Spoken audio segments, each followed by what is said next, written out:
All right, we got two people in here. All right, whoever's in here, let me hear who you are. Who is in the house? Where are you coming in from? As always, this is Derek O'Fodderwall with the Medicine Shell. And this is Ask Me Anything. And I put yes anything on this one. Usually I say almost anything, but I'll go ahead and let the gate down, see if the savages don't cause too many problems. Udo. Well, who is all in here? Today we're discussing Igbo spirituality. We are juxtaposing it with different topics about life. I am answering any questions that you guys may have. I have a couple of things in mind that I want to discuss, but I want to see if more takes us in the direction of discussing those things. I think you'll know them when they appear, because I will be lit while talking about it.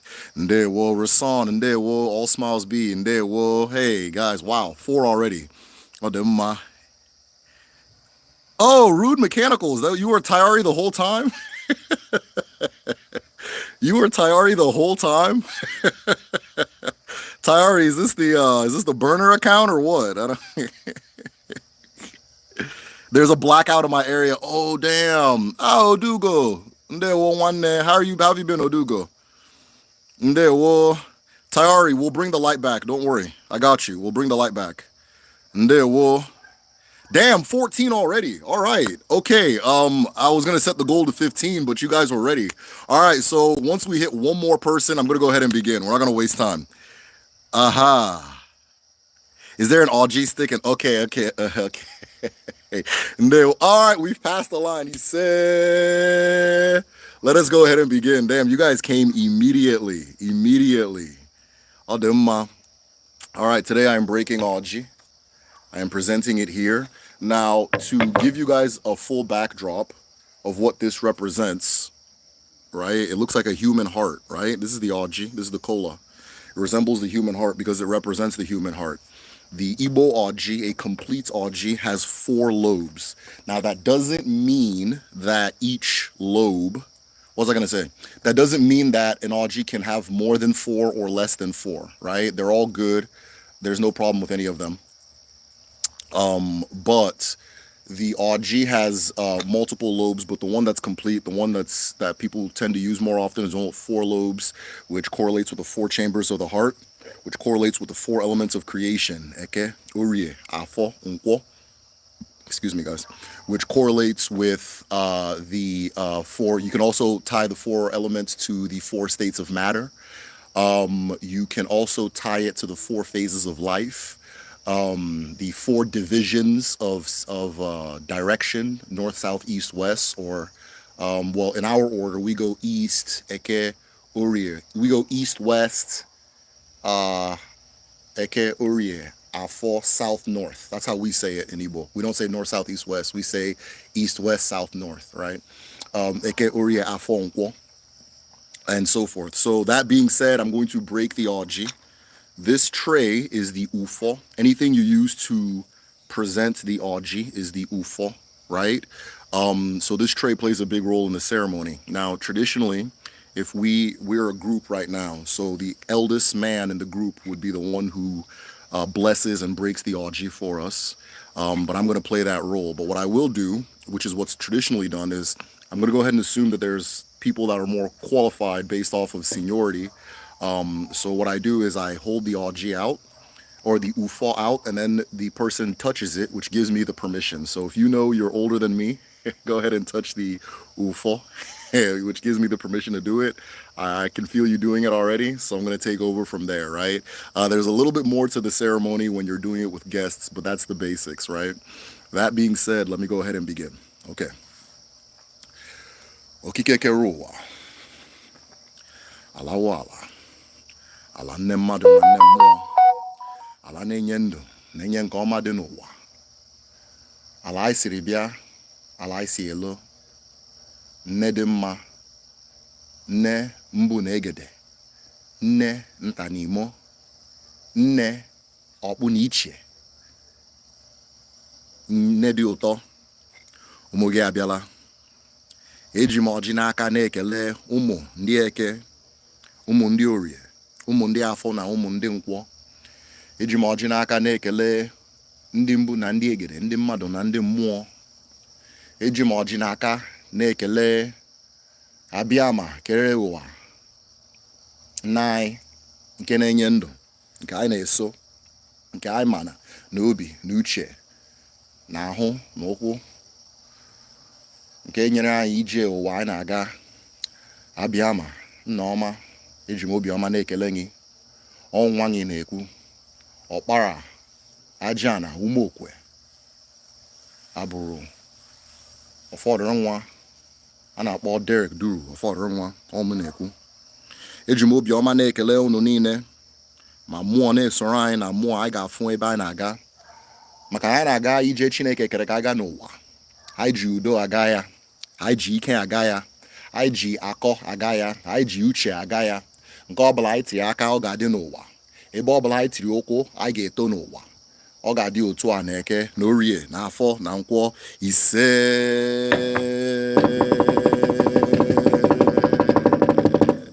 All right, let me go ahead and begin.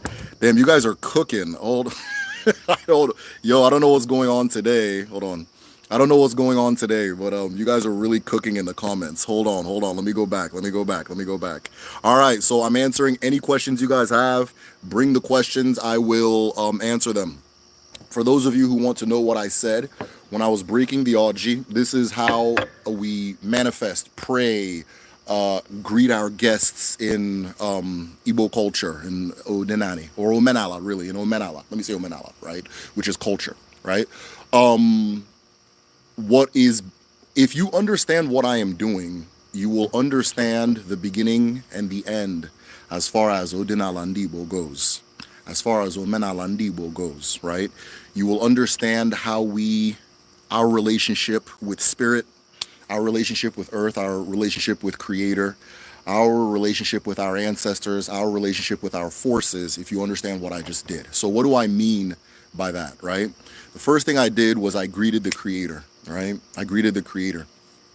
I can't remember what title I used, but the name Chukwu just means the big chi, the great chi, the source of everything, the first, the Atsu, the first one, the Utsu, the Umbu, whatever it is that made this all happen, whoever it is that made this all happen, right? We refer to this consciousness as Chukwu. I greeted the first consciousness, which is Chukwu, and then I greeted Allah, the earth, who is his wife, right? Now, when I greet Allah, his wife, I'm also greeting Eke, which is his original wife, right? Now, what does that mean? In the beginning, there were two elements, Chi na Eke, Chi and Eke, creator, creation, right? Creator, creation. Creation, Eke, Eke, what is created? Creator, Eke, right? Or creation. Creator, the Chi, or the animator, the life giver, right? These two elements are the DNA helix of all of creation. So all things manifest in the order and in the understanding and from that DNA helix. This is the DNA helix of the entire universe, right? Now, in the most creation stories in Igbo culture, most cosmic tales, one of the most important things to pay attention to is the sequence of events. What sequence did things happen in? What order? What happened first? What came before the other thing, right? If you understand that, and then you go from town to town, you'll see there's different variations in what happens, but the sequence is always the same. The sequence is always the same. So the story I tend to tell on this channel is Odachi Nebere, the story where Chi, the creator, is working on a project. Eke, his wife, is told to stay away from it. Eke goes towards the project, opens the Obichuku, the door where the project is kept, and she explodes from an explosion and scatters, and she becomes the universe. But then, as we believe in reincarnation, she reincarnates into the earth, right? She becomes the earth. She reincarnates into the earth after being buried in a bed of water, Oshimiri source water. She becomes the earth. So when I greet Allah, I greet Eke, because Eke is the Chi-Uwa of Allah. Your Chi-Uwa is the person you were in the previous life. The earth in a previous life was the universe, right? The earth in the previous life was the universe.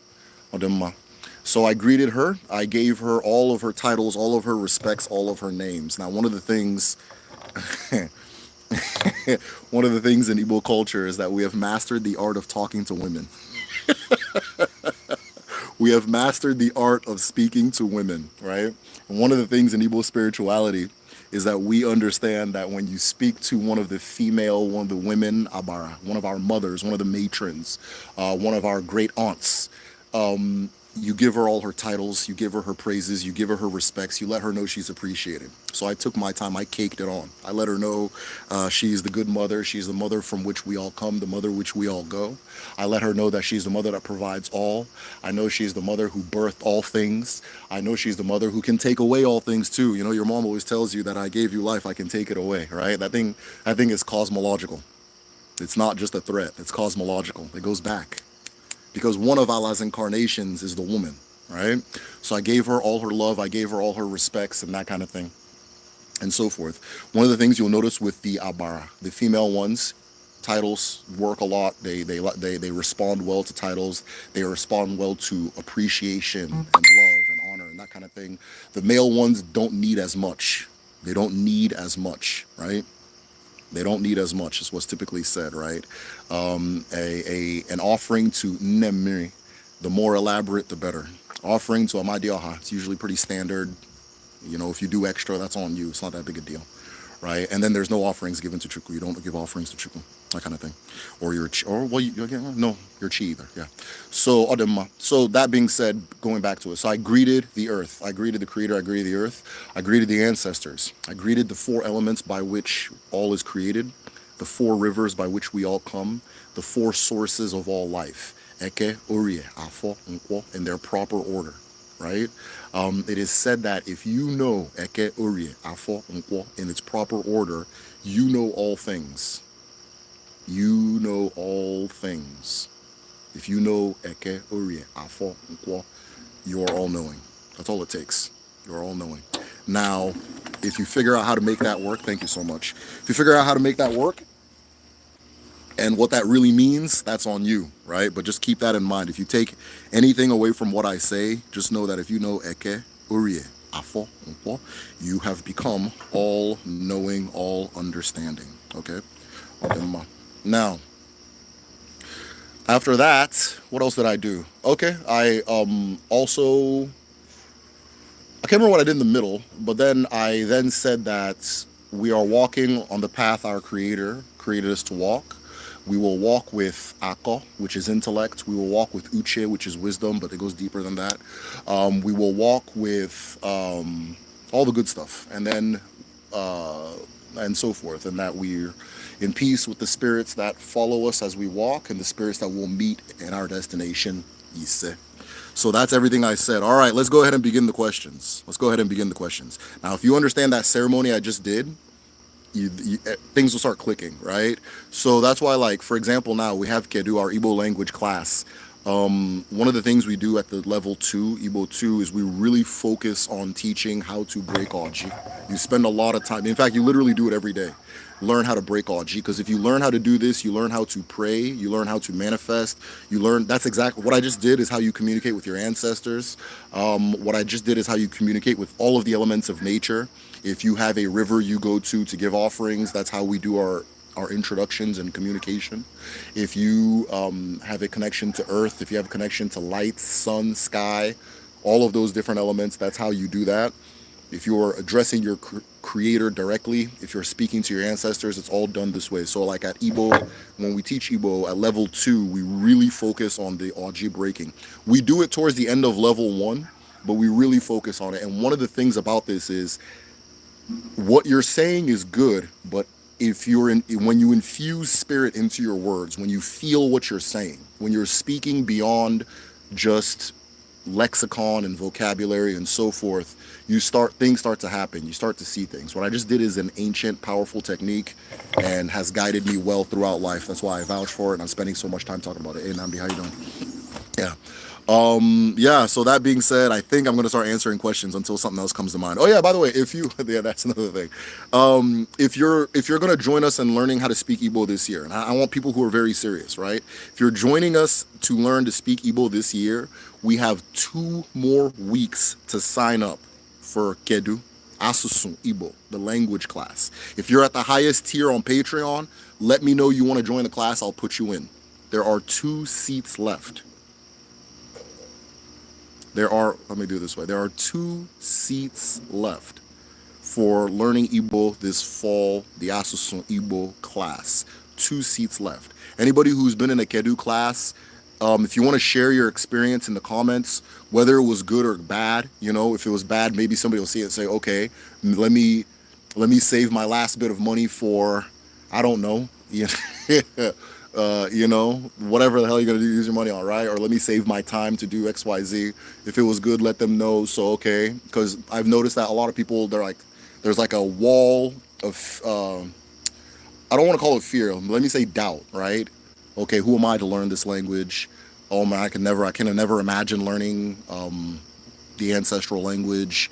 I can never imagine. I don't know. I mean, I've gone my whole life. I can't speak it. What's going to change now? There's this wall, and I've noticed that once people get past that wall, the experience is very rewarding. So, if anybody wants to share their experience, whether it was good or bad, as far as signing up for Kedu, that's good.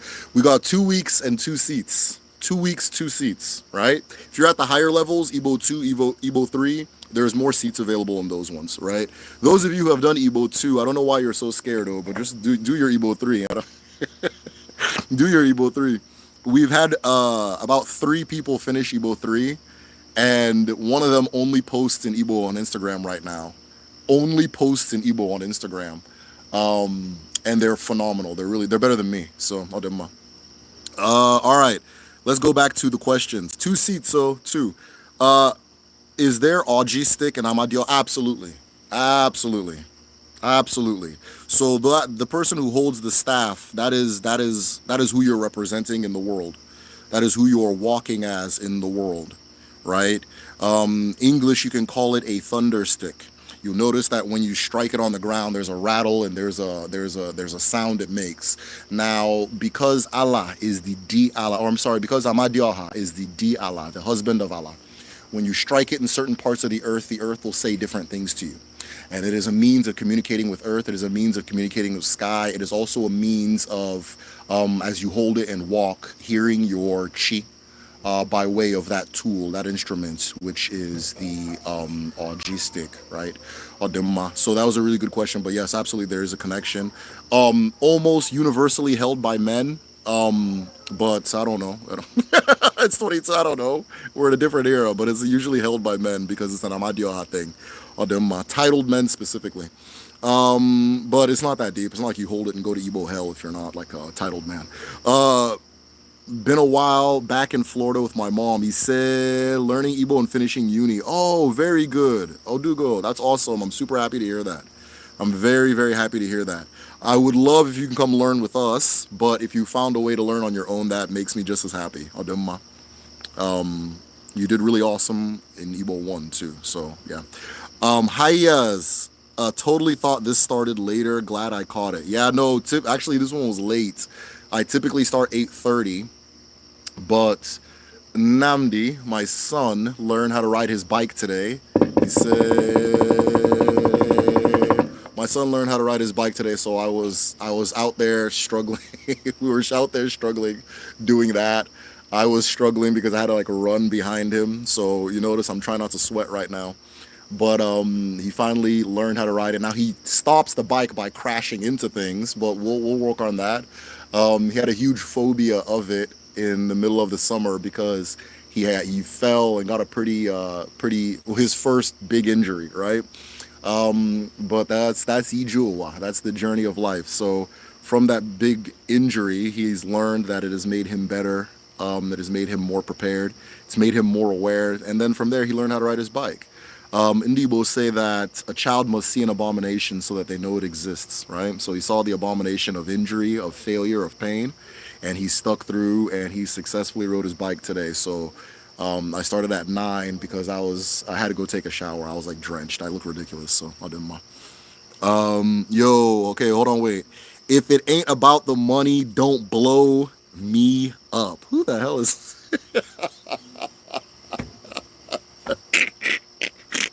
If it ain't about the money, Don't be blowing me up. All right. So, Adema, I think you and I see eye to eye in some things. Let's go ahead and see what your question is. Yo, what's up? So I was reading how Ikenga was the wrestling god. Sure. Yes, absolutely. What role does combat play in our culture?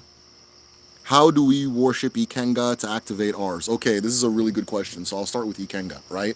The Ikenga is a force that all things have. The Ikenga is a force that all things have. But among humans, if you are a man, it is the masculine energy. The Ikenga is the masculine energy. The Ikenga is the male energy. If you are male, it manifests most in you. If you are male, you are coming into the world to show and actualize that particular energy. Meaning, in your personal life, you can do whatever you want, but what the world needs from you is the Ikenga energy as a man. Right? If you have a community of men and nobody is showing that Ikenga energy, a community will not last 7 seconds, right? So the Ikenga is the masculine energy. It is the kinetic energy, is the force of motion, life, power, energy, and so forth. Your chi brings you into the world to actualize a purpose, to make a new reality exists, or to weave a new thread into the greater fabric of reality that we all belong to, known as Ogodokomosu. And when your chi brings you into the world to actualize or to be that, it gives you your Ikenga. It gives you your Ikenga, right? Which is what you will use to actualize it. So our people say that when the chi of a blind man sends him into battle, it has already accounted for his blindness, right?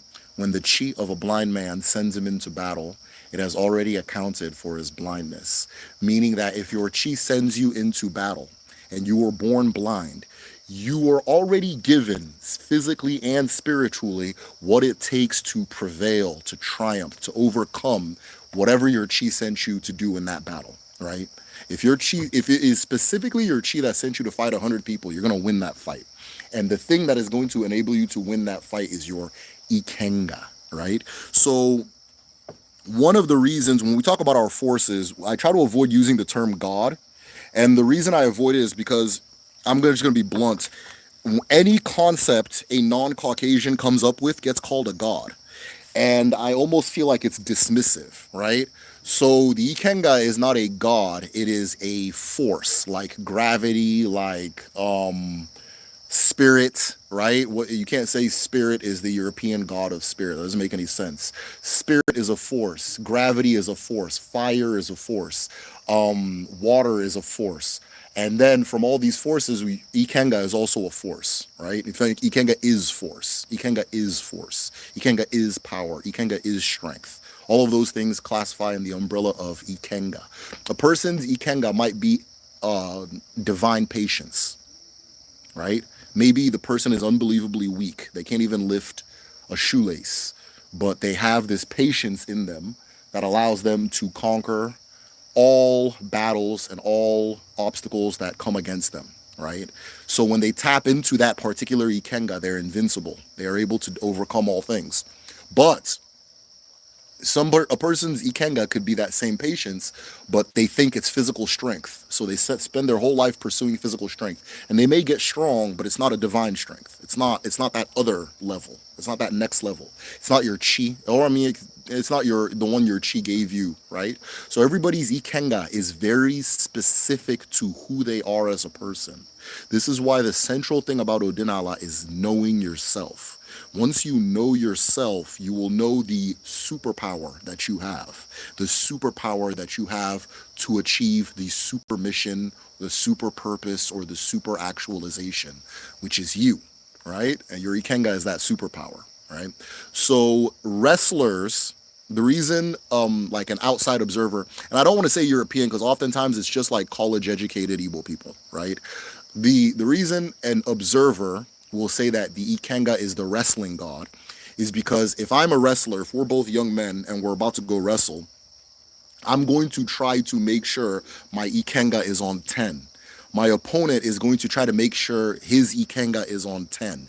And when we collide, we will see who is who, right? Igbo people say that when when Nukumau, when the big masquerade appears, smaller masquerades become spectators, right? So when we both appear, we're going to say which one who is the Nukumau, the big masquerade. We're going to see whose Ikenga is really Ikenga. And that's what wrestling is, right? We're trying to see whose Ikenga is really Ikenga between the two of us. And so if you're going into something like wrestling, if you're going on to like a great journey, a lot of people, like not a lot of people, everybody who's aware taps into their Ikenga for business. I recently had a one-to-one with a person who's a part of our community, the village. And I think I told the story before, but I like to tell it just because I've talked to him, hey, I'm going to tell this story. And he said, okay. I usually try to keep the one-to-one stories to myself, but this one I have the permission to share. So he was having an issue with his career because he was working in an industry that was drying up. He was working in an industry that was freelance. So jobs come, jobs go. And because it was drying up, it was a lot of nepotism was starting to appear. Usually when industry starts to shrink, people stop playing fair. So a lot of nepotism was appearing. He wasn't as connected as he was. So I gave him this particular ritual that was taught to me by a great Dibia, an Ikenga ritual to fortify and power his Ikenga. And he did it.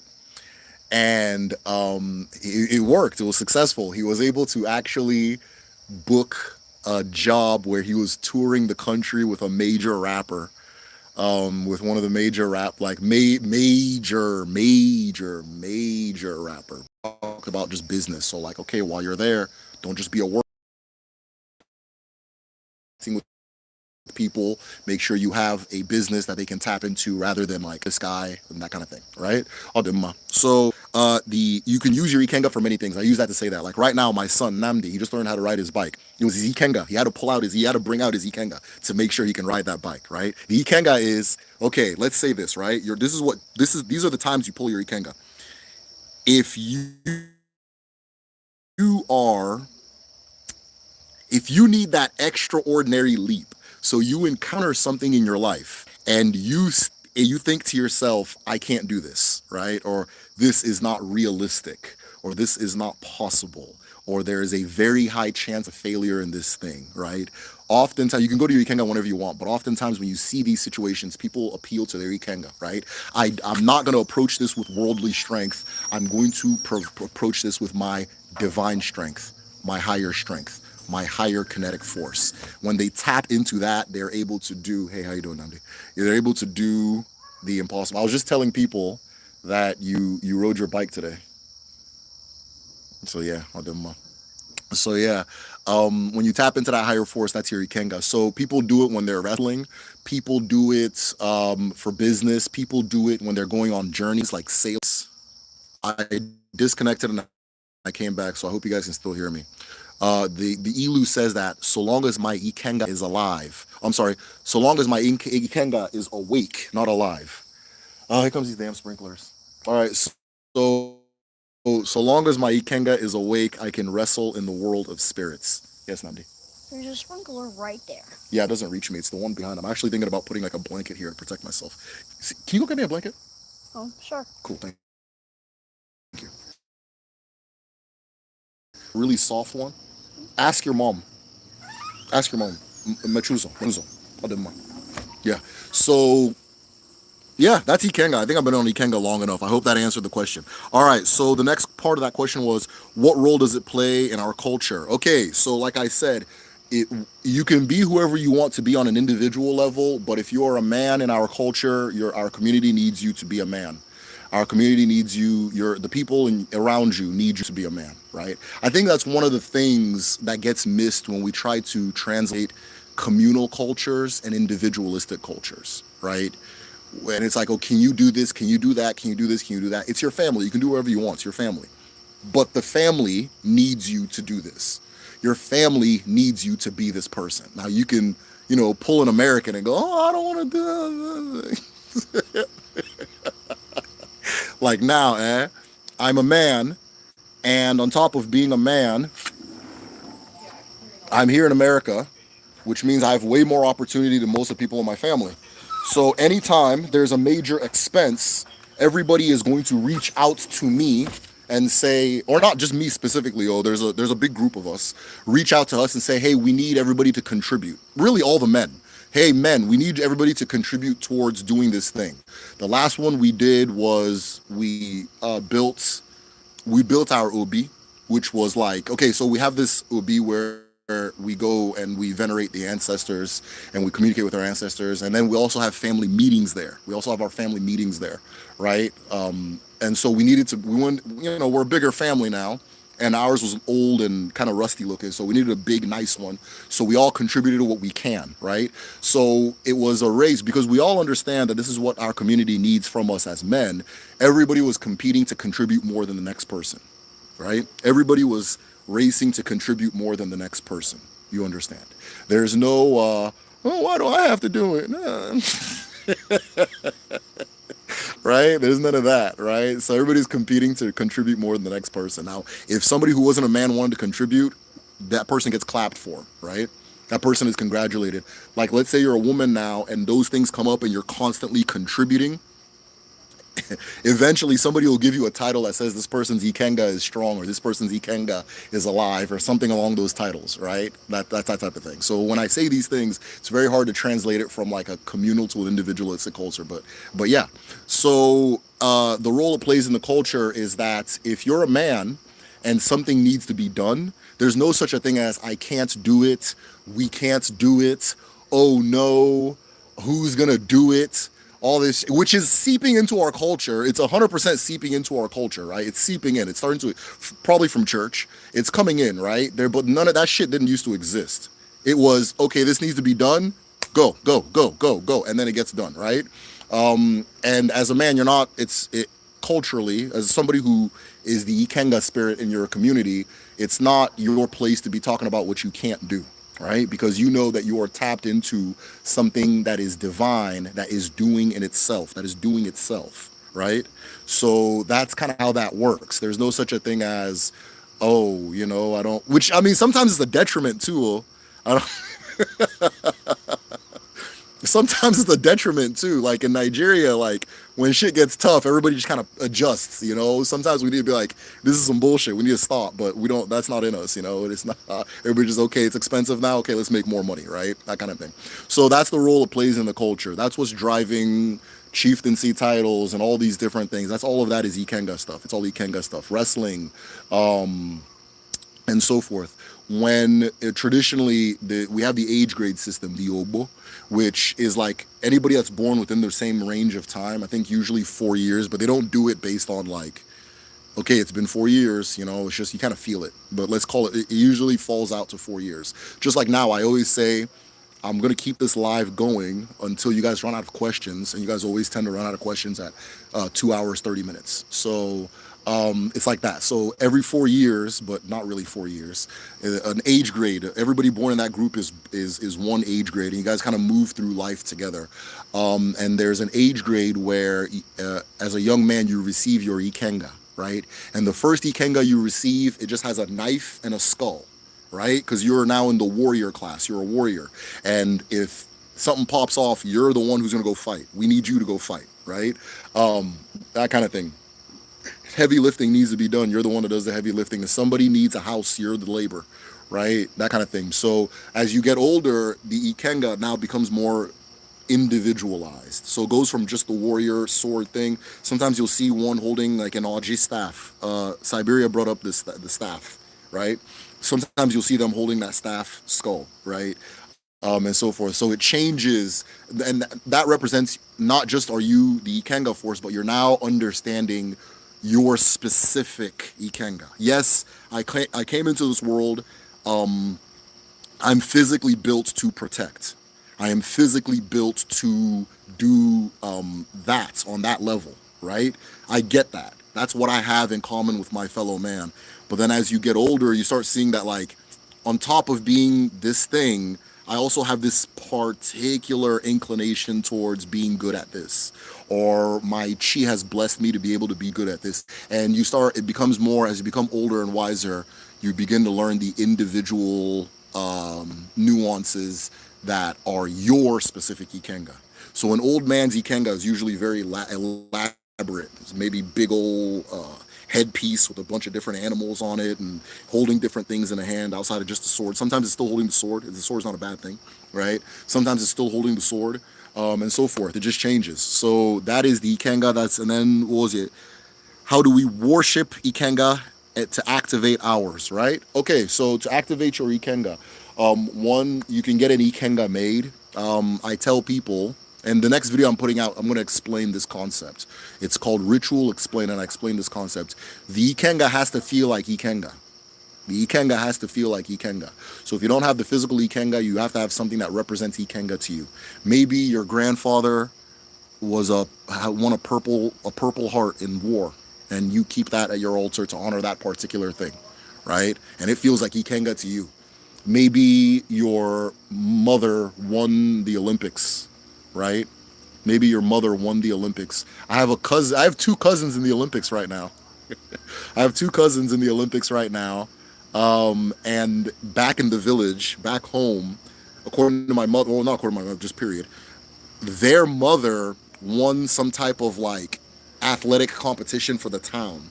So she was already a well-known, renowned athlete, but she's in the village, she doesn't have access to the Olympics, but now all her kids are like super athletes, right? That kind of thing. So as I was saying, you have to have something that feels like Ikenga to you. Now, this Oji breaking ceremony I just did, this is how you speak to your Ikenga. It's the exact same way. You speak to your divine kinetic force, the exact same way I broke this Oji, right? If you want to learn how to break the Oji, we teach how to break the Oji in the traditional, in the medicine class too, but if you don't know how to break Oji, that might be a little too advanced. But anyways, I don't know, we'll see. We teach it in the Igbo language class. So just message me if you're trying to sign up. I have 2 seats left, right? But learn how to break Oji if you want to talk to your Ikenga. When you talk to your Ikenga, you don't talk you talk as an equal. You talk as an equal. You don't talk. It's not like oh God, please, please take mercy on a wench like or a wretch like me. None of that, right? None of that. You're speaking. If you're holding this, you are representing yourself, your progeny, your ancestors. You're representing Eke Urie Afo Nkwo. You're representing your maternal ancestors, your Obo, your paternal, your Ichie. You're representing your creator and creation, your everything, if you're holding this. So you don't hold this and speak like a weak person. You don't hold this and speak like a weak person. You don't hold this and start, oh, but I have anxiety.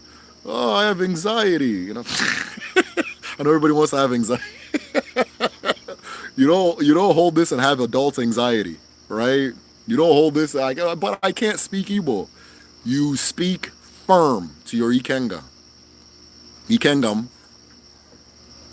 Ike chukwu nyere m. Ikem ji aga n'ụwa. Nke bụ nke m ga-agwa gị. Taoji. Right? I just said my Ikenga. I don't even remember what I said. I was kind of I don't know. My chi said that, not me. But either way, so you firm. You speak to your Ikenga firm. You speak to your ancestors the same way, firm, equal, as an equal, right? They want to know that their representative on earth is, you understand? Right? So that's what that is, right? Please let everybody hear that.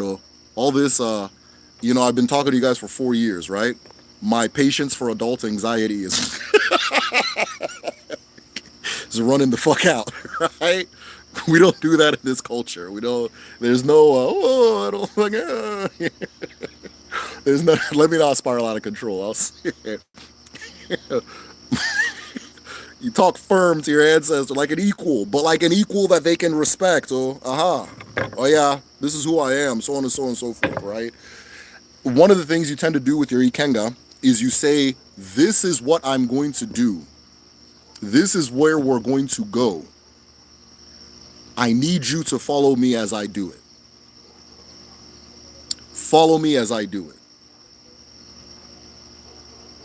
Sorom mbem naga. Sorom mbem naga. Right? Follow me. We're about to go win gold at the Olympics. Come with me. Right? So one of the things, and this is a part of that ritual that I shared with that person in the one-to-one we had. I told him to give the ikenga something that's very difficult to attain, but it's attainable, right? It's difficult, like it seems like a big deal, but it's attainable. So some people will use a very expensive alcohol. Some people will, like if you're in a traditional Nigerian setting where it's legal, some people will sacrifice like a goat, not a chicken, a goat, right? Something strong, right? A ram maybe. Which both of those things are big, but they're attainable. They're attainable. And then you tell it, I'm giving you this. When I return, I'll give you something bigger, which represents that increasing, that growth, right? Follow me. This is what I have now. When I come back, hey, follow me. I'm bringing you a car. When I come back, I'm bringing you a private jet. That's how you talk to your ikenga, right? And you follow through. And you follow through. It's not that you won't follow through, right? You do that. And then, like I said, with a lot of the masculine forces, with the abara, so on and so forth, you don't cake it on. You just say it and move on. You don't return to the topic. You don't bring it up again. You just let it be. You just come back and fulfill your promise, right? Do that, and things will look different. This women, men, you can do this. Though I would say, ladies, if you do this for some reason, men will kind of stay away from you. This is just what is said, and I've seen it with my own two eyes. I can explain it. A lot of you guys are not interested in these goddamn men. Go ahead and do what you want to do, right? Because your masculine energy will increase. Your masculine energy will increase, right? And you'll be operating in that zone. I had a good friend of mine. He did the same ritual. And he's like, I don't know why, but I can't stop watching basketball or something. I don't know how you said it, but he's along the lines like, yo, I've been watching hella basketball for no reason, right? He was having some relationship things going on. Then they straightened up, they straightened up after he did this, but if it were the other way around, he may have, so. Anyways, we can talk about that later. I've spent a long ass time on this one question, but it was a good one, so I wanted to. Where would you say understanding comes from? Wow. Odinani has provided much of it for me. Okay, so understand, that's a good question. Odinani, tells you as a person that you are already all-knowing. And that understanding is not something you aspire towards. It is something you already have in your bag. It is already within you. It is what you come from. It is what you are. The way you have blood, the way you have skin, you also have understanding, right? You already have that within you, right? So Odinani says, look in this direction. And then when you look in that direction, you see that there's a lot more understanding in here. Well, it's the same amount. Let me say that. The same amount of understanding is in here as there is out there, right? You also start to understand that the universe is a finite set of patterns repeating again and again. And at its core, it is chi na eke, right? So you'll hear me say a lot of these dualities. There's a lot of dualities that I'll mention as far as Odinala goes. I'll say alanigwe, chineke, which is actually should be ekenachi. Ekenachi. See how it flowed better? Ekenachi. Alanigwe, ofonugu, madona mo, right? Nwunye na di, ntanimo, mbu negede, okbuniche. You see all these, there's these dualities. A lot of, if you get into like philosophy, as far as Igbo philosophy, it's always a duality. Okay, uzunanka, like if you say uzunanka, people translate it as science and technology. It's an accurate translation, right? Uzunanka, but it's a pairing. It's a pairing. Very hard to explain, but uzu is like taking something and changing its form. Changing its form. Implied kind of in a good way. Transmuting. Moving something from one form to another. Uzu. So you can call technology that because you're taking a bunch of stuff and you're forming it into a new technology, right? Nka is to make something, but to make something greater. Nka, right? To make something greater. So you get a block of clay and you turn it into this beautiful sculpture, right? That's nka. art, craft. So there's these dualities, right? Those dualities repeat all through nature, right? They repeat all through nature. And if you understand the original duality, Chineke, if you understand Eke Urie Afo Nkwo, right? Then everything else just kind of falls in place, right? So the same thing happened for me too. My capacity to understand just skyrocketed and exploded when I started actively understanding Odinani. In the past, I lived it. It was passive. It was just like, okay, we do this because it's the culture. We do this because that's we say this and that. When I started thinking, okay, why do we say that? Okay, so when I started asking questions, all of a sudden, the same thing happened to me too. So that's what that is. The understanding is in you. Just told you to look in yourself, and then you from there things change. What is the Igbo word for voidless emptiness? Odu, odu, odu. For voidless emptiness that creation dwells in again. Yes, odu, odu, odu, odu. Some people will say odi. Sorry, odi and odu, same thing. Odi, odi or odu. ODI or ODU. Use OD because when you do alpha, it's OD, right? So ODI is that cosmic darkness. Odemma.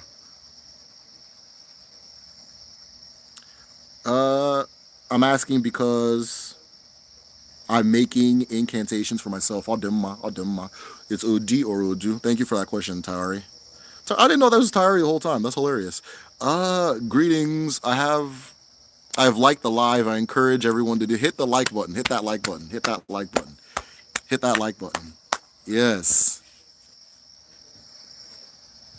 Nyukumere. Hey, Nyukumere. That's that. The name is strong. Oh. That's why you have that name. You're a leader.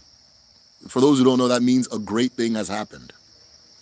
Imagine you walk in the room, somebody asks you what your name is, you say, a great thing has happened.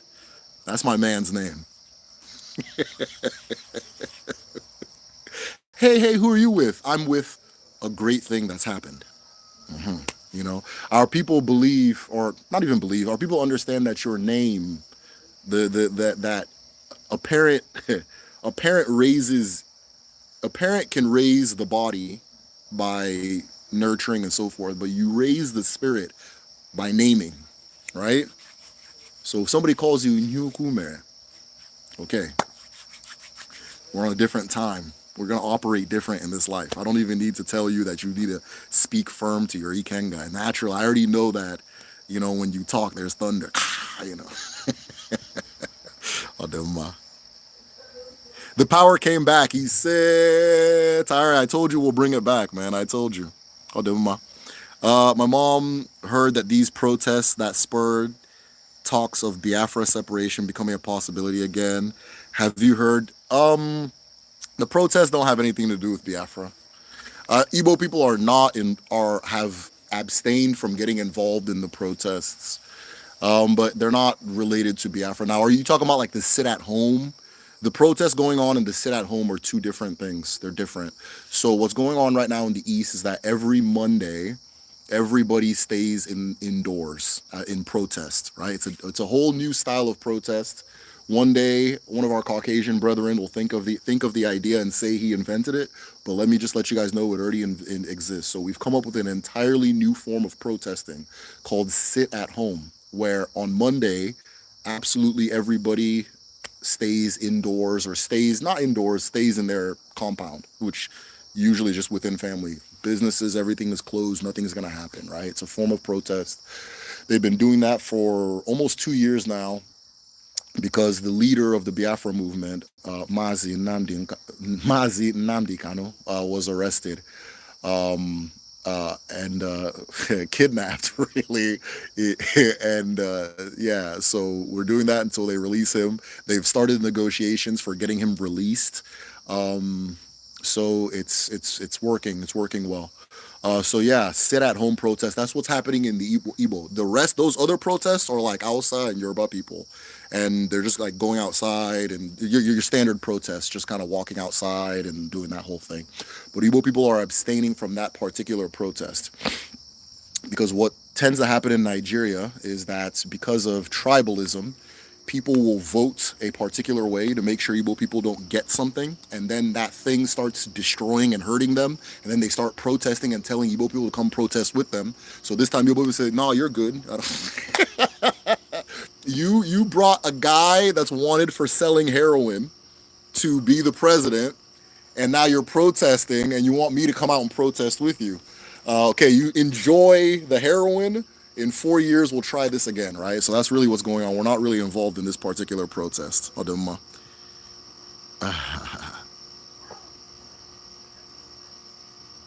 Okay. Yes, he says no. Yeah, we're not involved in these protests at all. How many deities do we have in Igbo cosmology? This is a very good question, and it's one that I need to start answering.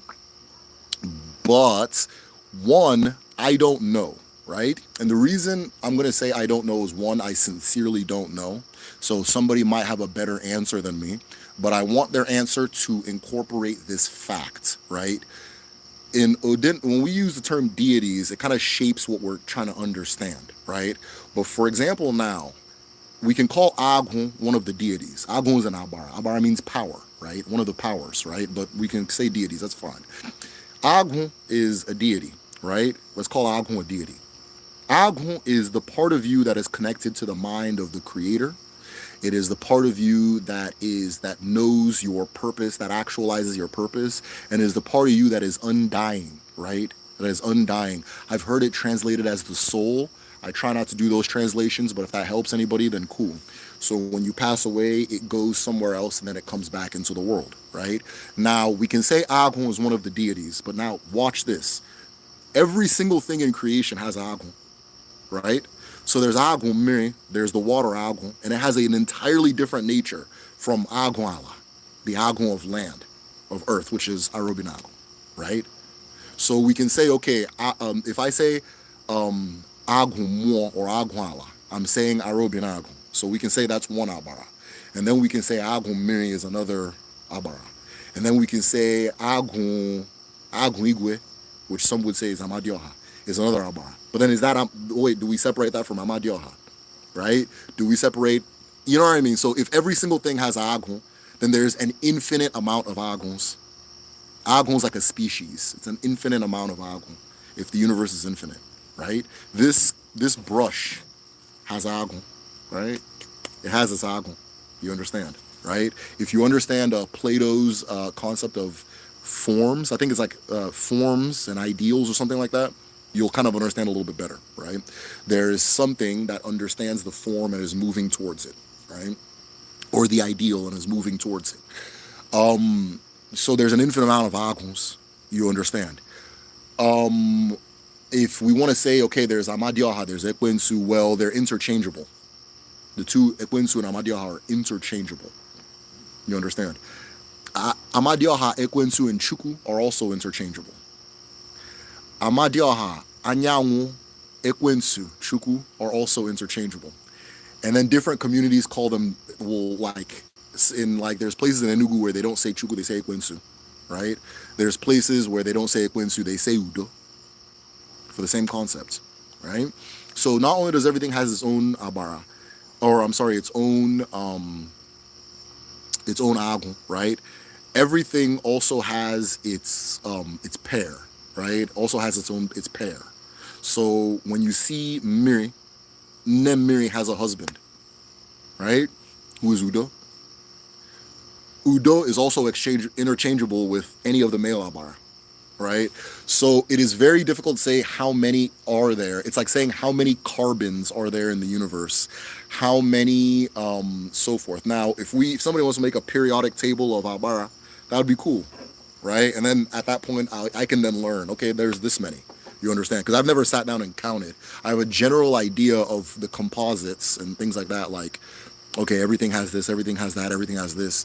But I've never sat down and said, okay, let me actually map out like how many and that kind of thing. So if somebody wants to work on that and let me know, you would be teaching me. That's wonderful. And so forth. I'm a student teacher. I'm still learning, right? Now, another thing I will say is while we can do that, fundamentally there's only one or two, which is Chi na Eke.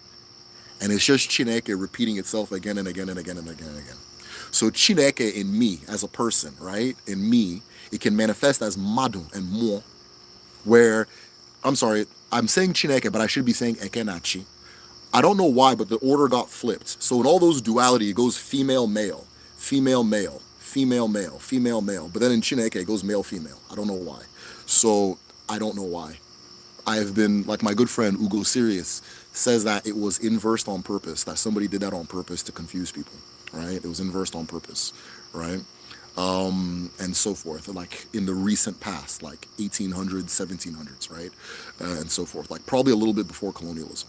So anyways, yeah, so Ekenachi, right, that's all the Abaras are just Ekenachi, right? So if I say there's an Abara called Ala Nigwe, which is Allah, the earth, and then Igwe, the sky, that's just Ekenachi.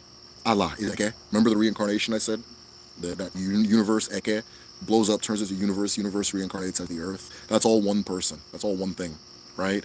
Chi, the sky, one thing. It's the same thing.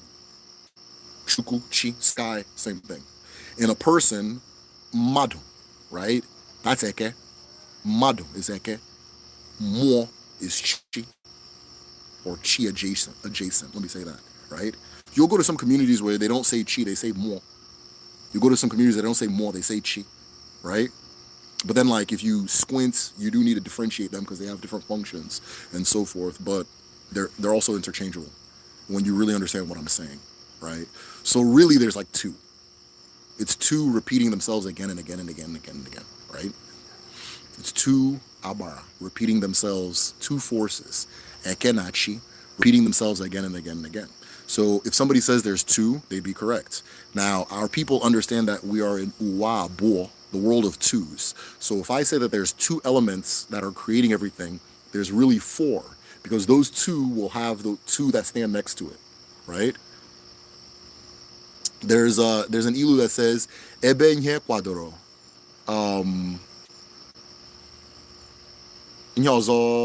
Sorry, something like that, like where one thing stands, another thing stands next to it, right? So as I stand here, just know there's two, it's two as well, right? And that's how we get Eke Uri Afo Nkwo, the four. That's how four becomes completion. So again, that's why I say I don't know how many Abara there is, because it's like, what lens or perspective do you want to use to answer that? But I do think an answer can be found. I'll probably eventually find a solid answer, where I can just say, oh, there's 25, right? Or there's 13, right? Just like with the periodic table elements. These are all the different elements that make the universe, that kind of thing, right? So I'll do them all. How many clans are there in Igbo? Oh, God, like 100,000? Clan is like a family. Clan is a family. So the way it works in a clan in Igbo, you say umunna, you're umunna, right? So there's like 100,000 clans, right?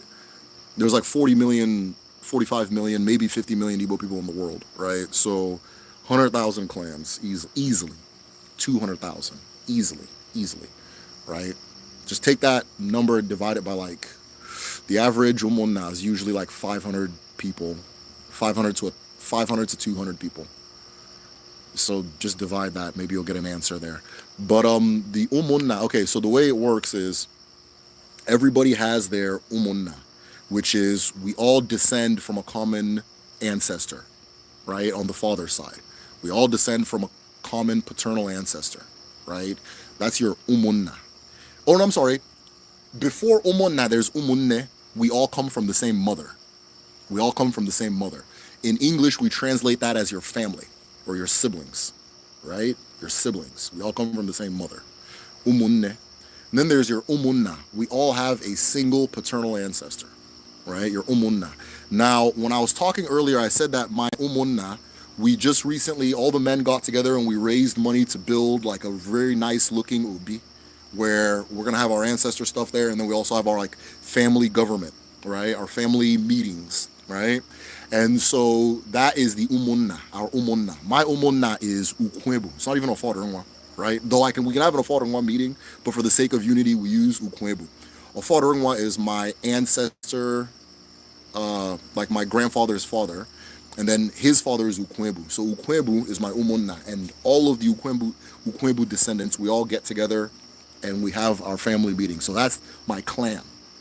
But then Ukwebu's ancestor is Emenaha, or father is Emenaha, right?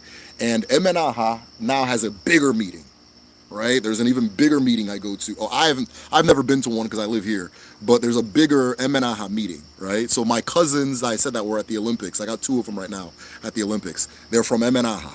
They're from Emenaha family, right? That kind of thing. And then Emenaha has a. Oh no, I think we end at Emenaha, but if we want to go further, there's Ejike, who's the father of Emenaha, and then there's another Ejike, who's the father of Ejike, but we end at Emenaha. So hundreds and thousands of clans in Igbo. Now there are subdivisions, like after you get past like, because that's how everything's done. Like I'm gonna just say in Africa, because in Africa, it goes family first and zooms out from there, right? So, but if you want to like do it like bird's eye view from like a map, there are different types of Igbo people within Igbo culture. So me, I'm Oru. I just bought a book, and it is blowing my mind. But it's specifically about like the spiritual practices in the Uru, Igbo region, culture, that kind of thing. I'm Uru. I'm Onyoru. Uru, right? There's Isu. There is Aro. There is Idu, right? There's a lot of people claiming Idu because like we have like just like every culture we have like our Hotep wing. And the Hotep wing decided that Idu sounds like Hebrew, so now everybody has to be Idu. And they always just get on some weird kick every 10 years and start trying to make everybody that thing. But Idu is specifically Anyoma, Ika. As far as those of you who know Igbo land, you'll understand. Anyoma, Ika, and Benin. Those are Idu. Those are Idu. All that is Idu, right? Oh, Benin's not Igbo. There's a lot to that. There's a lot to that. But Idu is Anyoma, Ika. And then there's some Idu people that cross the river. Onitsha is Idu. That's why it's called Onitsha-do. The Ado is Idu. Edo is Idu. That's what that word, mispronunciations. Onitsha Idu, that's what it is. Right? Oguta, I believe Oguta. No, Oguta is Oru. My bad. Oguta is Oru. But there's some of them that are Idu, but they cross the river, but they're few. Right? Ungwa is another clan, like it's not a clan, it's like it's really a tribe. If you want to say tribe, the word tribe is right. Ungwa is one. Ikwere is one, right? Abaja, I hope I'm saying it right. Abaja, I've never heard somebody say it before. I just read it. Abaja is another one. Iza, there's this video on YouTube in like somewhere in Ebonyi State, and it's like a drone, and I swear to God, I'm gonna buy like a little hut there, or I mean hut, because I don't want air conditioning. It is the most beautiful nature I've ever seen, right? I'm just gonna buy something that doesn't take me away from the nature of it and just spend time there. It's amazing. But like Iza, I think I already said Aro, and so forth. There's just a bunch of them. There's a bunch. But those bigger subdivisions kind of thing, you will know them because they'll have similar masquerade traditions, right? So Oru, anything Oru, we do what's called Owu. I've been blessed into the Owu society. I'm Owu, right? I was blessed into the Owu society. I'm going to tell the story of the ritual that was done in my next video, which is Ritual Explained, right? I'm going to tell that story, but I'm a part of the Owu society, right? Just by way of blessing, right? By way of blessing. We do Mao. Everybody calls it Mao. Their masquerades Mao, but not every masquerade is Mao. There's a specific one called Mao. We do one Mao, which is like the raffia, kind of mountain raffia one, right? That's an Uru thing. Okorosha is like an Isu and Uru both do Okorosha, right? Isu and Uru both do Okorosha because Uru comes from Isu. Uru branches from Isu, right? Some people call Uru people Isu people too. My wife is Isu, like proper Isu, proper Isu, that kind of thing, you know? So yeah, that's there's just a bunch of little divisions in Igbo land and so forth. Short answer. Okay, somebody already got that. What does it mean if you come from a village named Amadioha? Hey! Or if your village is named after an Irishi. That's just what that is. It's just I don't know. It's nothing it could mean a lot of things. So maybe that Arushi helped your ancestors establish their community, right? Maybe it was an inspiration or a protector in helping your ancestors establish that community. Maybe your aunts, the founder of the community, whoever the leader was when the community was founded, maybe that ancestor also has the same name as the Abara. Because a lot of times, like, let's say now a woman is having a lot of miscarriages. If you guys want to know what people go to Abara for, this is a good example. You're having miscarriages, you go to a Dibia, you take the medicine, it's not working. You can go to an Abara and, do what you need to do, give your offerings and say, hey, I need your help for this, yada, yada, yada. Sometimes there's like a ritual that's involved with that too. And then you have the child. Oftentimes, as a thank you, people will name their child after that Abara, right? So, back in the day, you would get a lot of people named Anikwe, which is now people's last names, because when the British came, everybody had to take or not the British really, I think it was just anyways, once the colonialism really started cooking, everybody took on a last name. They usually took the name of their grandfather. So there's a lot of people with the last name Anikwe, which means Ani has made this happen. Ani allowed this to happen, which means that perhaps they went everywhere and it wasn't working, so they went to Ani and they said, please, we need your help. Ani is an Abara, earth. They went to the earth and asked for help, and then Ani helped and they had the child. So they named the child Anikwe. There's some people named Ekwensu, because maybe Ekwensu helped them deliver the child. There's like the governor of Anambra, his name is Soludo, right? Which I don't speak their dialect, but in my dialect we would say Sorudo, which means Firudo, right? So maybe Udo had something to do with his grandfather's birth, which is really crazy now, because right now he's on a kick of trying to destroy shrines. We got something for his ass though. Don't worry. We're working on it right now. We're still working on it. But yeah, so a community can be named after an Abara for many different reasons. But those are two. I have a video called Sacred Animals. It's like a 2-part video actually, Sacred Animals. And I explain how some communities even have like animal names because that animal helped them, like protected them or helped them find the community, or somehow, some way was integral in the founding of the community, that kind of thing. How do you find out what your Ikenga is? It's knowing yourself and living your life. I'll give you that answer. Knowing yourself and living your life. Now, if you go to a Dibia, they'll tell you, oh, come here, I'll show you. And that's one of the places where me and a lot of Dibias tend to disagree, right? But I think you learn your Ikenga by knowing yourself and living your life. So there's something about, like myself, something in my Ikenga is tied to my mind and my ability to speak. Right? My mind and my ability to speak. You're not going to beat me with anything mental. It's not going to happen. Nobody's going to out mental me, right? Nobody's going to even these Odinani concepts we talk about, you're not going to beat me in understanding these things. There's something about it that is tied to my Ikenga, right? A lot of people will be like, oh, I'm going to make my own, do my own little medicine shell thing, which I encourage everybody to do it, right? Everybody do it. But some people try to do it on like a competition thing. It's not going to happen. It's not going to happen. You're not going to win. This is my Ikenga that's working. You understand, right? And so long as my Ikenga is awake, I can wrestle in the world of spirits. So my ability to speak, my mind is somehow tied to my Ikenga, right? But I learned that from living and experiencing. It's like anytime I use these things, I tend to win. Anytime I use these things, people can't beat me, right?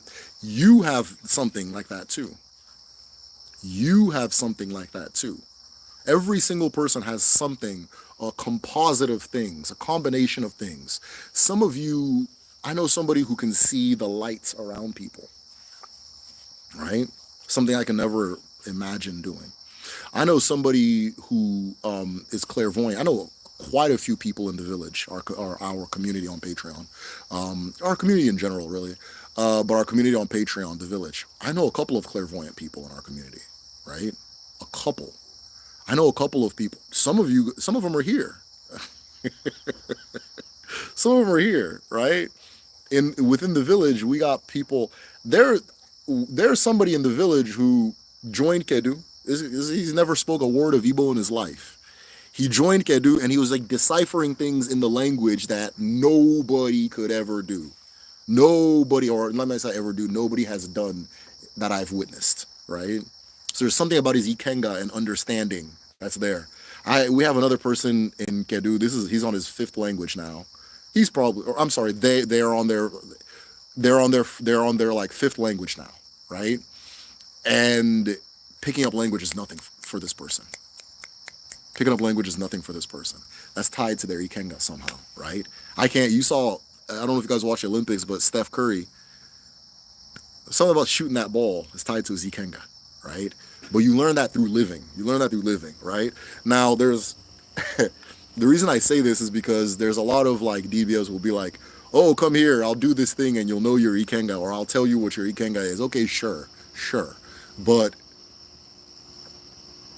the power of that Ikenga is in living and doing and feeling it for yourself, right? Is going from not knowing it to figuring it out. Figuring it out, not being told or being taught. Figuring it out, right? That kind of thing, right? So our teacher, for example, now, our teacher for the traditional medicine class, his mother had this and now he has it. He can tell you what any plant heals just by being around it. That's tied to his Ikenga, right? Because something in his purpose is tied to healing people. And if that is his purpose, then watch this. You're going to have a superpower. You're going to have an ability that is beyond the comprehension of anybody but you for doing that thing. Right? You ever met somebody who's like freakishly good at something, then they try to teach another person how to do it, and it's not happening, doesn't connect. Like I tried to listen to LeBron James explain a basketball game. I was just like, what the my head was cooked, you know? What is the respective roles of Ekwensu, Amadioha, Anyanwu when it comes to the concept of justice? Damn. Do these Abara play different roles regarding justice, or are their roles the same? Okay, so when it comes to all the masculine Abara, where Anyanwu is exceptional because while Anyanwu serves a masculine role, Anyanwu is a woman. Anyanwu is feminine, right? While Anyanwu plays the masculine roles, let me say plural, roles, Anyanwu is feminine, is a woman, right? So when I say masculine Abara, I don't mean gender, I mean energy, right? So the masculine Abara, all you can sum them all up by calling them Ogun, OGU, Ogun, right? They are all how do I put it this way? They are the ones that, like, for example, now, if I drop this comb, let me say, one of the laws of the universe is that if I let go of this comb, it's going to fall. If I let go of this comb, it is Ogun that pushes it to the ground. There's an Ilu our ancestors say that if somebody shoots you with an arrow, it is Ogun that decides if it'll hit you. You understand, right? So all of the masculine Abara, they are the actualizers of the divine law. They are the actualizers of personal law. If you make a watch this, if you make a commitment to yourself, it is your masculine energy. I'm not talking about just men. I'm talking about energy. It is your masculine energy that will get that commitment actualized. Does that make sense? If you tell yourself, I'm going to lose 14 pounds, your thinking has to become masculine. Your operation has to become masculine. You now have to apply things like self-denial. Okay, yeah, this shit hurts, but I gotta do it. This is the mission. Because you've tapped into the Ikenga. That is Ikenga energy, right? I gotta go outside and do this. It's raining. All right, doesn't matter. I gotta do it. Oh, I gotta, you know what I mean? I just filled out 20 applications. I'm on the verge of just giving up on life. Nobody's answering I'm getting no interviews. And then you have that thing and you're like, all right, keep doing it. Keep going. Doesn't matter. Keep going. Or it hurts. All right, good. Keep going. That's Ogun. That's the masculine energy, right? That's the Ikenga energy. It is a self-denying energy. Onwa Ikenga is the third moon. Onwa Ikenga is the third moon, and it involves a lot of fasting and self-denial and so forth. So that particular energy is the actualizer of the justice that has been agreed on by the feminine energy, or the feminine element, which is the Ofo, the mother energy, right? Whatever we have used Ofo to agree on, Ogun will actualize it. Ogun can be called Amadioha, Ekwensu, Anyanwu, Chukwu, Mo. All of those things can be called Ogun. All of those things play the role of Ogun. Okay? All of those things play the role of Ogun. You understand? So when it comes to actualizing justice, right? In Odinala, if you, like, let's say now, if you make a new law, let's see, you make a new law. Making a law is swearing an oath. That's an oath, right? You've made an oath onto the awful. The enforcement of that law is Ogun that will do it, right? Now, Ogun goes way beyond, like, I'm using like human kind of terrestrial things, but there is a spiritual, let's call it spiritual. There's a spiritual actualization of Ogun. Let me tell you this one. Did you know that a bee can tell if you're guilty, right? We're going to wait for our Caucasian brethren to discover this. But throughout Africa, we know this. A bee can tell if you're guilty, right? A bee can tell if you're guilty. So that if you go to a lot of communities, they have this thing they do when they're trying to figure out if somebody stole something, where they'll have two people swear awful, and they'll release bees. They do something else, and then they release the bees. And then when the bees come, for some reason, they will swarm the hands, specifically the hands or the face of the guilty person, but they won't sting that person. I'm giving you guys the sauce. I don't think that's ready. I'm giving you guys the sauce. I'm saying, hey, some of you guys are like, hey, what the fuck is he talking about? Good. I want you to think that way. Right? I'm anti, let me not say that, but I want you to go ahead and think that way, right? I don't need you to believe me. But a bee can tell if a person is guilty. Now, how do our ancestors know and our people know that a bee can tell if somebody's guilty? Because there's a connection between the bee and Amadioha, right? A bee is one of the manifestations of Amadioha. And there's this force in the universe called Ogun. There's a force in the universe called Ogun. And when you swear on Ofo and violate that Ofo, Ogun has now your register, your energy register, your spirit, your moi changes. There's a guilt in your spirit. Whether or not you can have the best poker face in the world, your spirit will tell. Your moi will tell. And for some reason, these bees can see that particular thing and feel it. And when summoned, when you can Google it, there's videos of them doing this on YouTube. The bees will now swarm the hands or the face of the guilty person. And then what you always see in the video, the person, yeah, I did it. Okay, yeah, I did it. I was tripping. It was me, right? Every single time. So yeah, there's this, I can talk about it in the sense of like law and that kind of thing, but Ogun itself, it goes beyond what the average person can understand. But what it is a universal force or principle, right? And it can be called many things. It can be called Amadioha. It can be called Ekwensu, the spirit of it, the personification of it. It can be called Ekwensu, Chukwu, Anyanwu, all these different things. So going to different communities, they'll have different names for that Ogun force. And in my place, we say Ekwensu. Just a few villages away, they say Amadioha. Right? That's really what it is. That's the role that they play. And then, of course, the Abara, these forces also manifest, because again, it's a finite set of principles. Ofon Ogun. And Ofon Ogun will repeat themselves all over creation. So that there's the Ofo of this, the Ogun of that, the Ofo of this, the Ogun of that, and so forth. It differs. Shanita, your question made sense. And not only did your question make sense, you asked some of the most challenging ass questions. questions I've ever encountered. Hey, man, Shadid. Shadid, I don't know what I did to you in a past life, but you're really coming with these questions. I'm just playing. I'm just playing. I really appreciate them because a lot of them, most of them, allow me to go beyond, to say new things. Let me say that, to say new things, go beyond what I'm used to answering. Because you got to think, I'm answering similar questions for multiple years. I'm saying a lot of the same things again and again. Then I get these ones that's just like these Shanita level questions, right?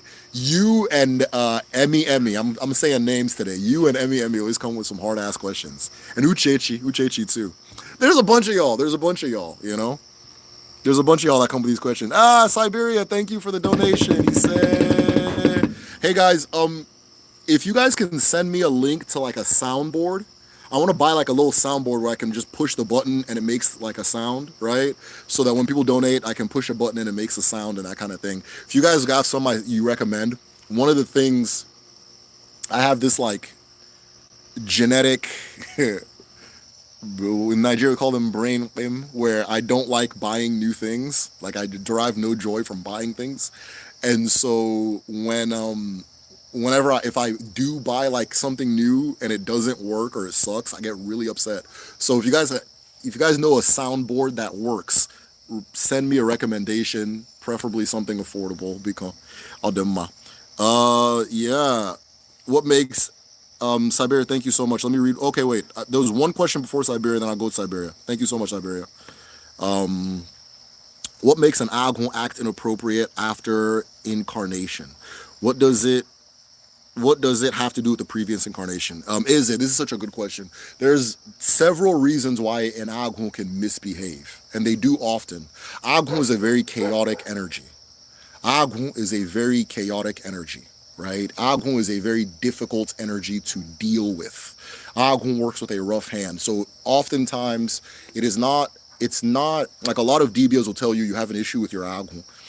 It's not because they're just saying it to say it. A lot of people do have an issue with their Agun, right? Agun doesn't say, come this way, it just grabs you and yanks you, right? Agun doesn't say, look over there, it slaps your face and makes you look there, right? That kind of thing. So, an Agun can misbehave or be difficult for many reasons. Sometimes, like you alluded to, it can be something from a past life, right? So the Agun is like a thread that comes in and out of creation, And maybe one time in the journey prior, something happens. Then all of a sudden you have this irrational phobia of like cats, right? Maybe in a past life something happens and then you just have this irrational hatred for a specific person, right? Or you have these bouts of psychosis, right? These bouts of psychosis or bouts of paranoia and these different things. These things can be tied to an Agun that's doing anyhow, they say. But it is not that your Agun is misbehaving. It is typically because there is such a distance between a person and their Agun that their Agun has to use extreme measures to get them to cooperate or to get them to listen, to get their attention. Right? Because let me tell you this, the worst thing that can actually happen when it comes to Agun is your Agun goes, okay, this one's not listening. I'll wait for the next one. And then just lets you to your own devices. Right? And you'll see people, usually in older age, that are like this, right? Usually in older age that are like this. And it's like you're talking to like a stone. You're talking to a stone. Their light just gave up. Now you can wake it back up at that point, absolutely, right? But an Agun that tends to misbehave. It's not that it's misbehaving, it's that the communication between you and it have broken. A lot of what Adibia does in their work is repairing connections between one force and another. You can be the force and another force, so that the communication is smoother, the bypassing is smoother, so that your Agun can say, look left, and you hear the look left, or you feel the look left, or you naturally move left, right? When your Agun is ready to move left, rather than your Agun having to hit you, make you move in one direction or another, right? That's what that is. So it's not that an Agun is like, the Agun is never the problem. Your agon is never the problem. It's never, ever, ever the problem, right? A lot of people, because of that chaotic nature of agon, will classify agon as something to be feared. Never make that mistake in your life. Never make that mistake in your life. Because listen to this, your stomach will tell you that you have ingested something dangerous by hurting you. It hurts to have a stomach ache. You understand? Right? You eat some nonsense, your stomach starts twisting it like, yo, get this shit out of me. You're gonna hurt. Right? It would be foolish to think that your stomach is the problem. It would be foolish to think that your stomach is the problem. You understand? Sometimes you're living a particular life and you're just depressed all the time. You're depressed all the time. You're depressed all the time. And then you figure out that depression is linked to the brain. It would be foolish to think that your brain is the problem.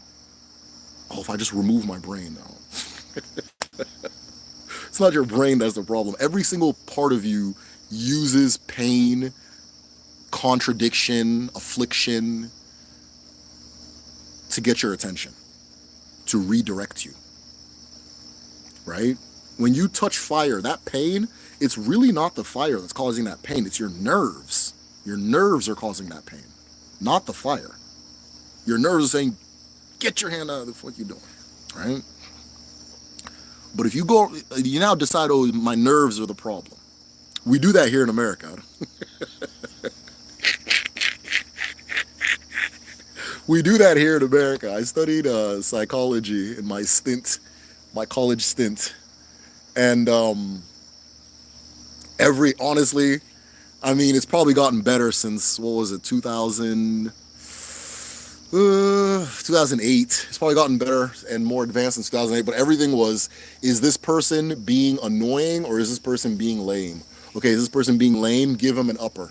If this person's being annoying, give him a downer. That's all. That's all that psychiatric medicine is, right? And it works for a lot of people. It works for a lot of people, right? But, Odinani, you would use those feelings as guides. So your agon is never the problem. Every single element of you is going to use what it needs to use to communicate with you, right? And then oftentimes, like if you go to a dibia, oftentimes what they're doing is they're repairing a relationship. They're mending a relationship. Sometimes the break happened in a past life. Sometimes it happened in a current life based on how you're living or behaving or what you're engaged with. Sometimes it's just like a part of you is trying to communicate through, like maybe an ancestor. Maybe it's not even your album. Maybe it's an ancestor trying to come through and you're not listening. So they gotta trip you down the stairs real quick. Oh, we were retracting messages out here. How do I know what to do from day to day in order to worship in Igbo traditional religion? Okay, so Isese man,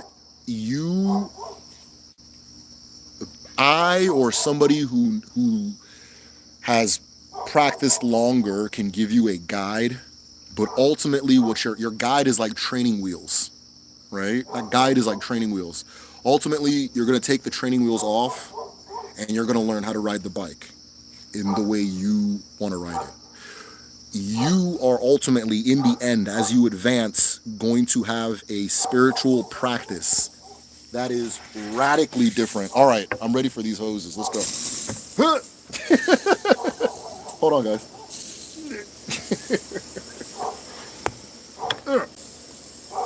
All right, let's do it.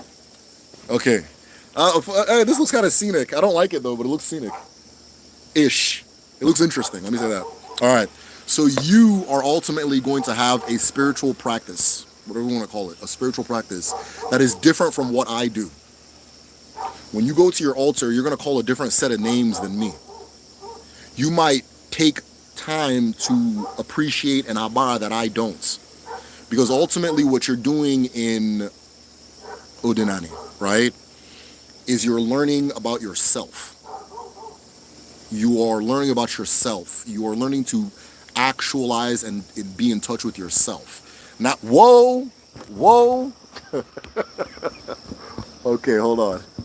No, I'm not going inside. We're fighting this one out. All right. I'm trying to see where the limit of the sprinkler is. And it's pretty close to me. So yeah, we're... Okay, here it comes back. Hold on. Man, I feel like it's the government that turns these damn sprinklers on, man. I feel like it's the damn. I feel like it's them people, man. Hey, man, but we're stronger than them, though. We're stronger than them, though, right? This is our village. So as I was saying, ultimately, what you're doing in Odinani is you are learning you. You are learning to actualize and become you. It is something you have always known. It is something that you know better than I do. So I can give you the training wheels. Remember earlier I said with the ikenga, every young man receives the same ikenga, which is sword and skull. But after a while, it becomes a totally different thing, which is you. Okay? So some basics I can give you is learn how to break Oji. Learn how to break Oji, right? Because when you learn how to break Oji, this is how you communicate with everything. This is how you communicate with humans. This is how you communicate with Mo, with spirit. This is how you communicate with Abara, elements, forces, right? The deities, you want to call them that. This is how you communicate with your creator. This is how you communicate with your ancestors, by learning how to break Oji. Break this Oji. That thing I did in the beginning of this, if you want to go back and watch it, go back and watch it. That's I would always tell everybody to begin with that. Okay? The next thing I would advise is setting up an altar, right? Your altar is you know how they have like those like little figurines, I can't think of the word, a model of the unit of the solar system, and it has like the sun, and then it has like Mercury, Venus, Earth, and Mars, and they're all like, you know, in representing something that's real. So your altar is representing what we call your ezumezu. E-Z-U-M-E-Z-U. Ezumezu. Your ezumezu is the face that knows the face. The forfeit, your big you. It is you as a universe. It is you as a solar system. It is everything it takes to make you. Because when I say learn about you, I don't mean in like the Western sense where you begins and ends with this body. You are your ancestors. Okay? You are your ancestors. You are the earth. You are sky. You are light. You are air. Eke orie afo nkwo. Okay? You are your creator. You are the earth. So in that solar system, you're representing all those things. In my solar system, in my altar, I have a representation of my Agun. My Agun is the part of me that is undying. It is a part of me that when I pass in this form, it will return again in another form to actualize the same thread in and out of creation. The same thread, okay? So I have a representation for that Agun in my altar. I use a Buddha head, right? Because I know that something about my Agun is tied to teaching.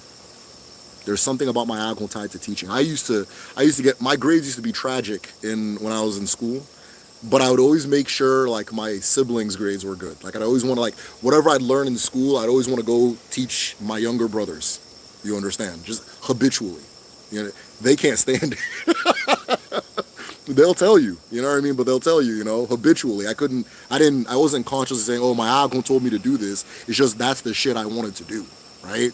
Okay, we learned about amphibians. Okay, hey, let's play frogs, right? Let's play frogs. And then while we're playing frogs, I'm explaining different things about frogs. The way I'm doing with you guys, right? Okay, we learned about squirrels. Okay, let's play squirrels. Okay, you know, squirrels do this. Okay, and this time of the month, you know, they do this, yada, yada, yada, yada. And he'd be locked in. They'd be having fun, you know? But sometimes I'll take it too far. I used to hold my brothers down and explain to them why 36 Chambers was the best album.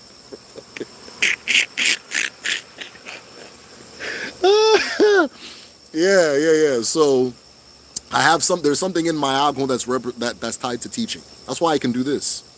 This is effortless for me, right? To talk to you guys about these things.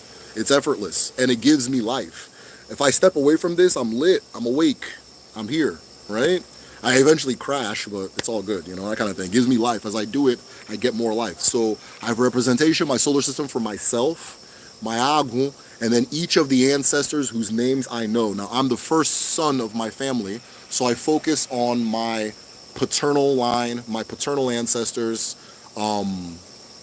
just on my father's side, right? Which in my culture, that's what you do. But if you're not first son, first daughter, you can do whatever you want, right? You can do whatever you want. So yeah, that's really what it is. And so what I do in the morning, this is the beginning, right? So first thing we learn is how to break Oji. Second thing, we set up the altar. You can put them in different orders if you want. I go every morning and I break Oji with my ancestors and my forces. I greet the earth, I greet the sky, I greet each of my ancestors, right? I say their names in order of seniority, right? So what I say is, by the way, I just learned about a new ancestor. I've been very happy about it. Our family historian, one of my uncles, is shared with me that, because another ancestor. So I go there, I greet my ancestor Ejike, which I thought was a name, but I learned was a title, but I'll just call him Ejike now. So I greet Ejike, the first one, Ejike, the second one, right? I greet Emenaha. I greet, and what I say is Na Ejike, Aname Kelengi, which Na Ejike, I greet you. Good morning. That's really all it is. Acknowledgement. Good morning, right? I greet you. Na Ejike, Aname Kelengi. Na Ejike, Aname Kelengi. There's two Ejike. Na Emenaha, Aname Kelengi, Emenaha. Father Emenaha, I greet you. Father, this person, I greet you. Father, I keep going down until I get to my most recently deceased ancestor, which is my grandfather, right? And then I greet, again, this is the big solar system that makes me, okay? So I'm greeting the earth, I'm greeting the sky, I'm greeting all these different things, right? And then I tell them what kind of day we're about to have. Today we're going to receive this good thing, we're going to receive that good thing, we're going to receive this, we're going to receive that, so on and so on and so forth. He said, or sometimes I'm not in the mood to say anything, I just say, I'm just greeting you guys, I'm saying good morning, I'm saying hello. Greeting is very sacred in Igbo culture, in Odinala. Greeting a person, saying hello, is a sacred act. Because when you greet, your spirits, for a moment, become one. Okay? When you greet, your spirits become one. You're connected. It's a lot, right? Spirit is fed by acknowledgement. You acknowledge a spirit, it grows, right? If you take the good in your spirit and give it to another person, the good in them increases, right? Find the most evil MFer in your life and tell that person good morning every day for a year. Just don't make it weird. Just say, hey, good morning. How you doing? Good morning. How you doing, man? They'll chill out. So yeah, that's what I do. So set up the altar, greet your forces, learn how to break Oji, use the breaking of the Oji to greet your forces, and everything else will fall in place. Everything else will fall in place, right? I go super deep and very esoteric because that's what my Agun wants me to do. Okay? It's not for everybody. It's not everybody that's gonna, let's talk about Agun Mary, let's talk about Ntanimo, let's talk about that's not regular, everybody is Odinani. Your Odinani might be, you're just a divinely inspired level mechanic. So be it. That's yours. It's called Uzunanka. Your chi gives you Uzunanka, your craft, your ability. Your Odinani might be you just love to recycle. I don't know. You figure out what your chi came into this world to actualize, and you start moving with it. And as you move with it, when it wants to talk to you, it talks to you more clearly. When it wants to direct you, it doesn't even need to direct you. You just know where we're going. You just know where you're going, right? If I say we're heading west, if the direction is we're heading west is not an issue. Just keep walking in that direction, west. But if you don't know that's where we're supposed to go, every time you go east, something's going to slap you and turn you west. And then I'll go north, slap, I'll go slap. But then you start heading west, and all of a sudden, you're not moving upstream anymore. You're not moving against the grain anymore. Things are moving smooth. Even if that west on paper sounds difficult. Right? In my path, there are things I can do that sound difficult, or that on paper it would be difficult. But if you understand the fact that I'm heading in the direction my chi sent me to go, I'm moving along stream. When you're on a boat, like back in the day with the sails and stuff, right? If you're going with the current, you don't need a paddle. If you want to go a little faster, sure. You understand? But you can just ride it out and reach where you're going, that kind of thing. So that's what it is, man. That's all it is. It's very simple. I hope my explanation was not complicated. It is unbelievably simple. People will try to make it complicated because everybody wants to feel special, right? Everybody wants to feel like they're doing something that other people can't do. It is simple. Know yourself. Know that you are more than just this. You are a lot more. You are an entire galaxy. You are connected to the entire galaxy. You are connected to the people around you. You're connected to the people that have not even been born yet. That's all it is, right? Know yourself. That's all it is. Know yourself. But once you know yourself, you now start seeing that, oh, this is bigger than, this is deeper than rap. Okay, now on Siberia, thank you so much for your donation. Thank you for answering my question. I'm living a soft life wife, former warrior. You said, so I'll let my husband pilot. Stronger man, hold on my idea how logistic. He said, yeah, Siberia, thank you for the donation. And again, it's not like anybody is going to penalize you. What's up, buddy? There's construction going on? You're constructing? Okay, cool. So I'll do my. So again, there's no penalty for doing it, but just generally it's for men, and then postmenopausal women. But again, it's not. I wish it's hard to explain. I think you understand this. I don't need to explain it to you too much. I think it gets hard to understand African cultures, and I mean like the real African. There's some fucking we're actually Arab. I'm not talking about them. No. It gets hard to understand African culture from a Western, like if you grew up in the West, because in African culture, law and rules come from the inside out. They don't come from the outside in. In fact, in humans, outside law doesn't exist. That's not real. If you make a law, I have to internalize it before it becomes real. You can tell me that the speed limit here is 60. We're all driving 70, fool. There's nothing you can do about it. You know what I mean? Because inside it's 70. You understand? One of the best ways to explain that is like dancing. The way you dance to African music. Oh, how do I dance to this traditional song? You dance however the fuck you want. You dance how the music makes you move. And if you look at a lot of like African and African diasporic music, it's usually the same pattern. It's usually like, how do I dance to R&B? The way the song makes you dance. The way the inside makes you dance. How do I dance to soca? How do I dance to this and this and that? Now, after a while, because every spirit makes you move a specific way, you start seeing that everybody that's in this groove moves a specific way. But it's not because they read in a book, this is how you dance to this song. It's just this is what the thing makes you do internally. So again, when I say the OG stick is for the man, it's not that if you have the OG stick, you'll go to like Igbo prison or anything like that. It's just that's just who gets that stick. Speaking anything Igbo requires speaking firmly. Say Apunango Adala Adango. He said speaking anything Igbo requires you to speak firmly. Yeah, there's no such a thing as I'm shy. I don't there's no such a thing as I'm not sure. You just say that shit, you know? I don't even know where all that I'm not sure came from. Recently read a book that proposed that black culture was born on the water from joining many different people in different lands, okay? Thoughts on an Igbo spiritual perspective on this idea? Yeah, so absolutely.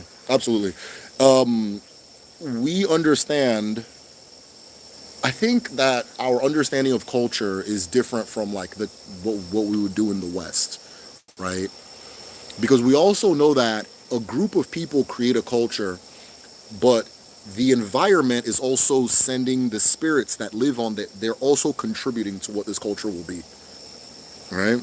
They're also contributing. The environment is also, the land is contributing to what this culture will be. That's why it's called Odinala, as it is on the land.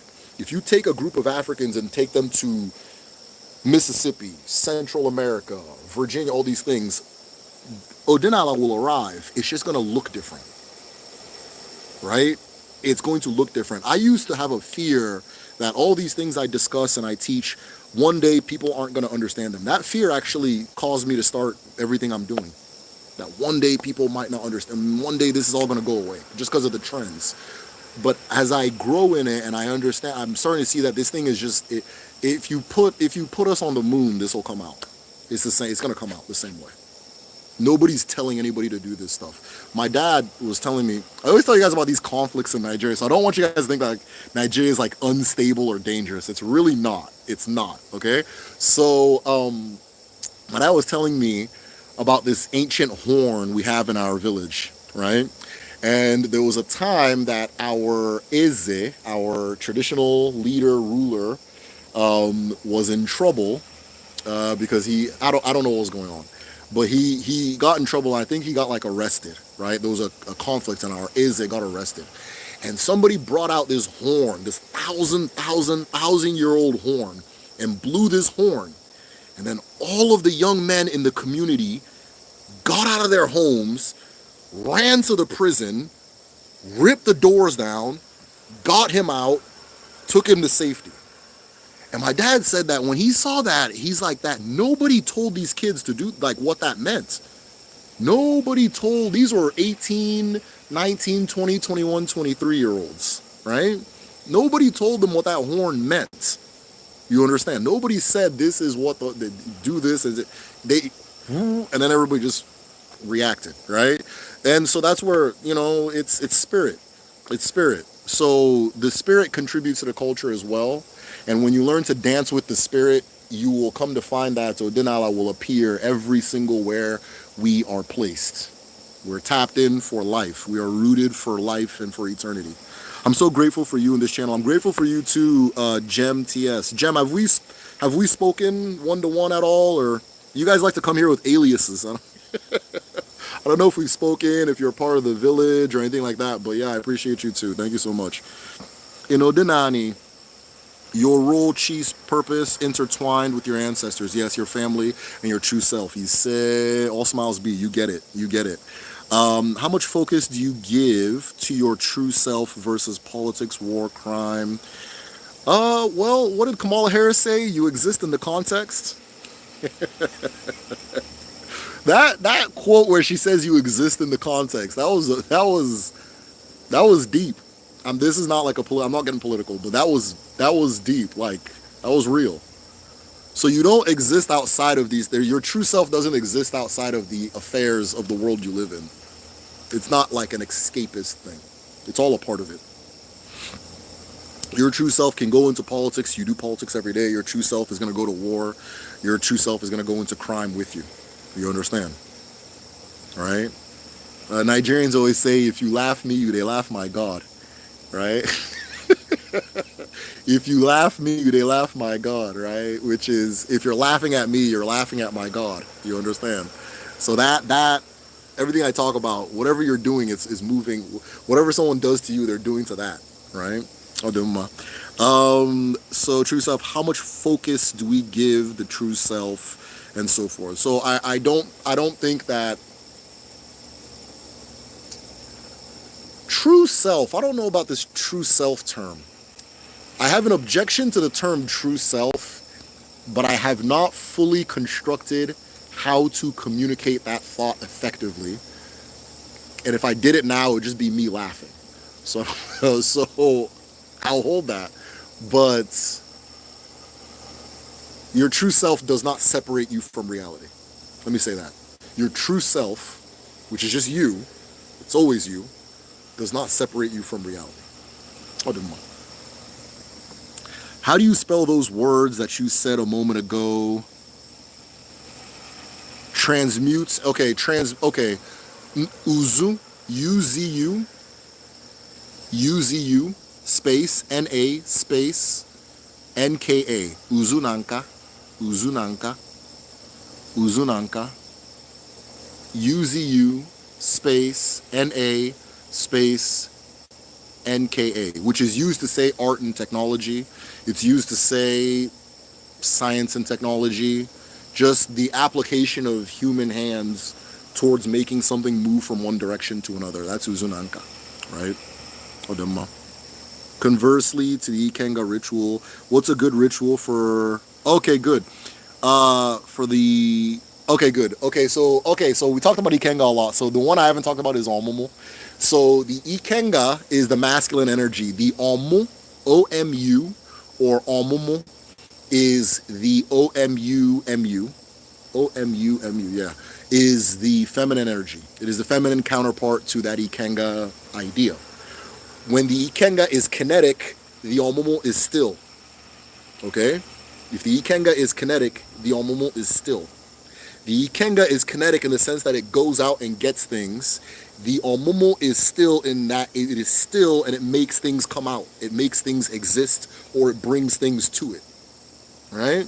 So I always tell the story of when it clicked to me what femininity was I was on an airplane and I was listening. The only albums they had was Outkast, Erica that I could listen to was Outkast, Erica Badu, and Eminem. So naturally, I listened to Outkast and Erica Badu, which I had never listened to her full album before.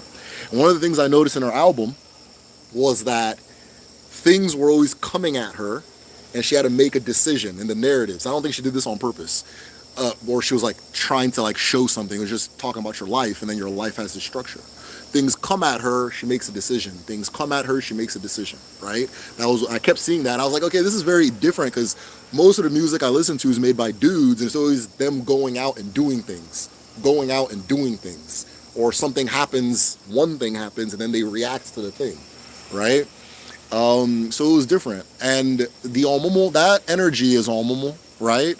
The magnetic energy, but also the energy that brings things into life. So similar ritual for the Akwali Omomo is you set up your altar for your Akwali Omomo. The Akwali Omomo altar is a mound. It's usually a mound. Some people use a cone. Some people use like a step pyramid. So the Igbo pyramids, I don't know if you've heard of them before, those are Akwali Omomo, right? Some people will set up their Omomo. The Omomo is typically set at the front of the front door, like right before the front door, or the corner of the kitchen in like an American house, but like it would just be the woman's house back in the day, or that kind of thing, right? And because the compound, traditionally women had their house in the husband's compound. The husband has his house, the wife has the house, and then they kind of meet in the husband's compound. So, but in like an American kind of Western home, it'd be like the corner of the kitchen, right? And so, because in the women's area, the kitchen's there. So the Omomo is, I'm trying to remember the ritual for it. Let me remember. Give me a minute, Odugo. I'm trying to remember.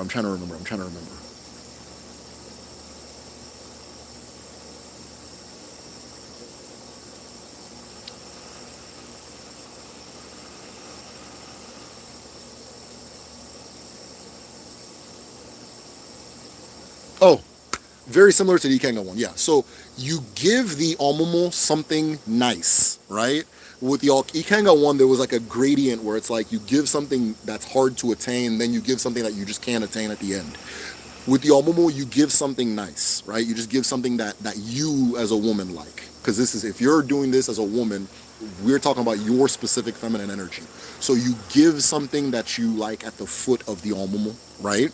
And then you can take either nzu, which is colane in English, but NZU, it's like a stone, crush it into powder. You crush it into a powder, get nzu powder to begin with, or use water or alcohol, right?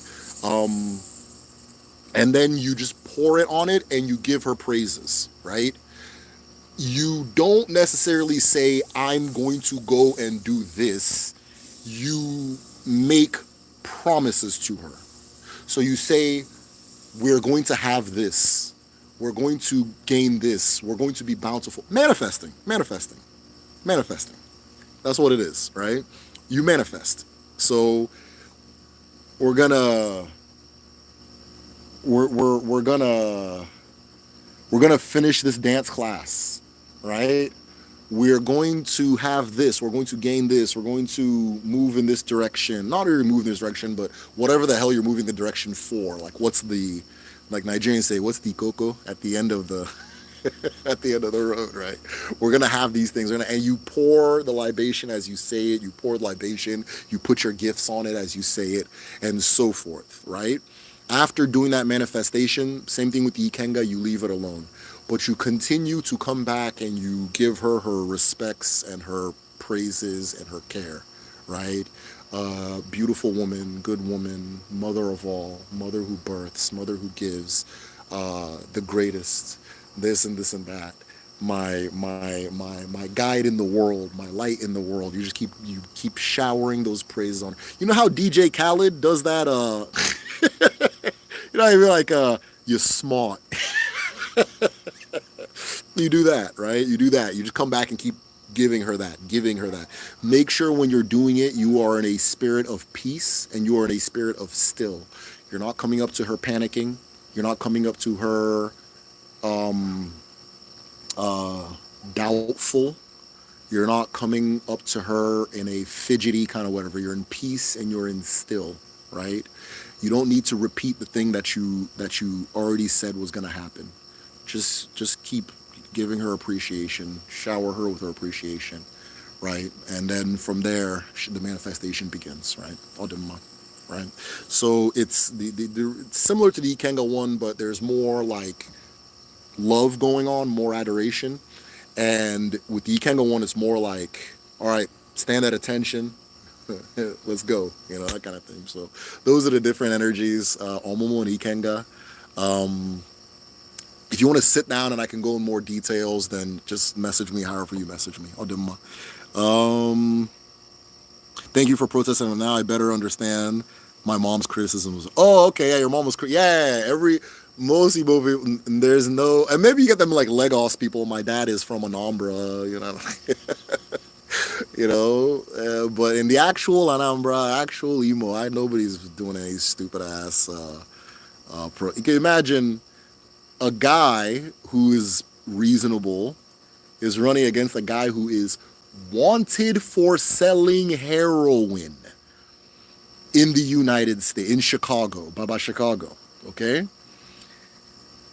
And the election is going, and then people are asking, well, do I want an Igbo president? Do I want an Igbo president? Because the reasonable guy is Igbo. Okay, enjoy.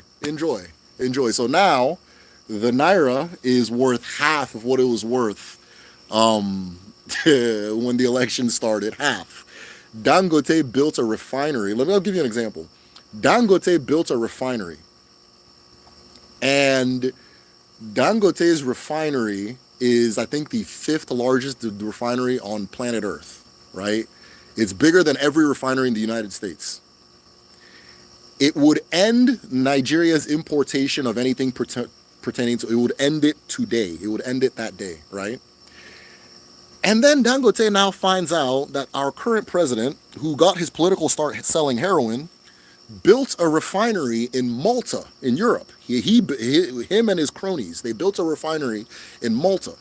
And what they do is they take Nigeria's oil, they go refine it in Malta, and then they sell it back to Nigeria, right? And people always like, oh, it's the West. No, it's these assholes. It's them. It's them. You can't bribe these guys. They're too rich, right? And so Dangote is, you know, fighting the government now because he wants them to, because they're saying that if he wants to use Nigerian oil at his refinery, he has to import it, which means you have to buy it from us in Malta so that you can come back. We're going to take the oil out of Nigeria. The refinery you have in Nigeria is sitting in Nigeria. We're going to take it to Malta and then ship it back to you so you can refine it. That's the only way you can use the oil. And otherwise, you have to go buy foreign oil to refine so that you can never compete with us price-wise. Here's the catch.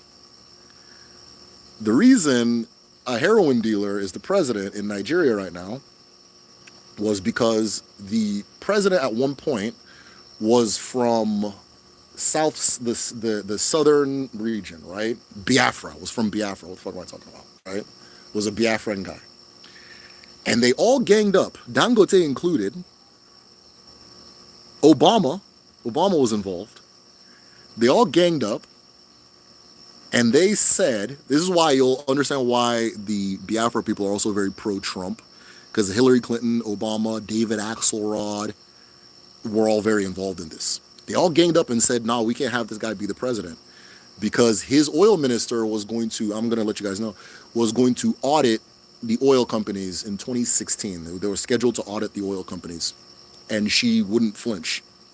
She's like, no, everybody's getting audited. We're gonna see how much money you're making, and you're gonna pay your taxes. So they all ganged up. The message they sent out to the people protesting now was like, oh no, we don't want this guy. He's actually Igbo. We don't want Nyamiri president. We don't want Biafra president. We don't want, he supports Biafra. Wah, wah, wah, wah. He's this and this. And now a lot of ethnic kind of slurs, not necessarily Igbo ethnic slur, but like to his group, right?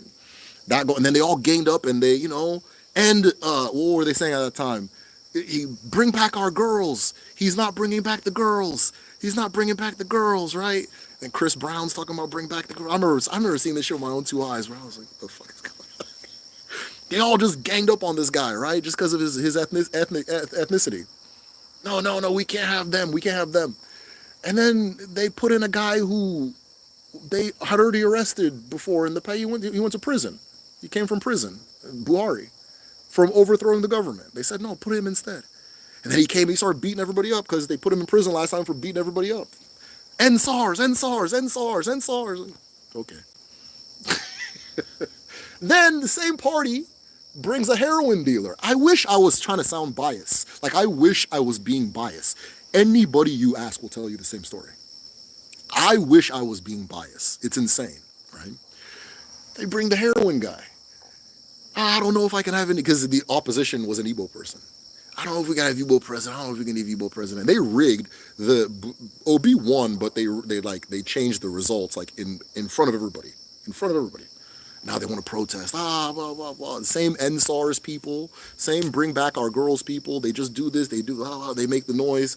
When it's time to elect, they get tribal, and we go back to where we're supposed to go. And Dangote was involved, though. Dangote was a part of it. When Buhari won, he was sitting there with Buhari all happy, that kind of thing. So now he's mad that the people he brought in power for ridiculous reasons are ridiculous. So, that's Nigeria. That's the zoo. Yo, we're very short on likes. Oh, okay, this was way back. I'm like way behind on questions. I've been ranting today. What is the name? Aw, okay. What is the name and how do we support your mother's channel? Reference. Okay, yeah. So, okay, I'm going to announce that very soon. Okay, we're still trying to get things put together, aka my mother's older and she can't remember her email password sometimes and things like that, right? So once we get the new account up, I'm going to make, because she's been making videos. She's locked in. She's in these lives sometimes too. She's probably here right now. My mother is a counselor, and so she is starting a YouTube channel. And I went to where she's at to help her set up like her background and teach her how to upload videos and things like that over the weekend. And so her channel is coming very soon. She's, like I said, she's a mental health counselor. She specializes in trauma, like family trauma specifically, in addictions. She is certified for alcohol and drug addiction.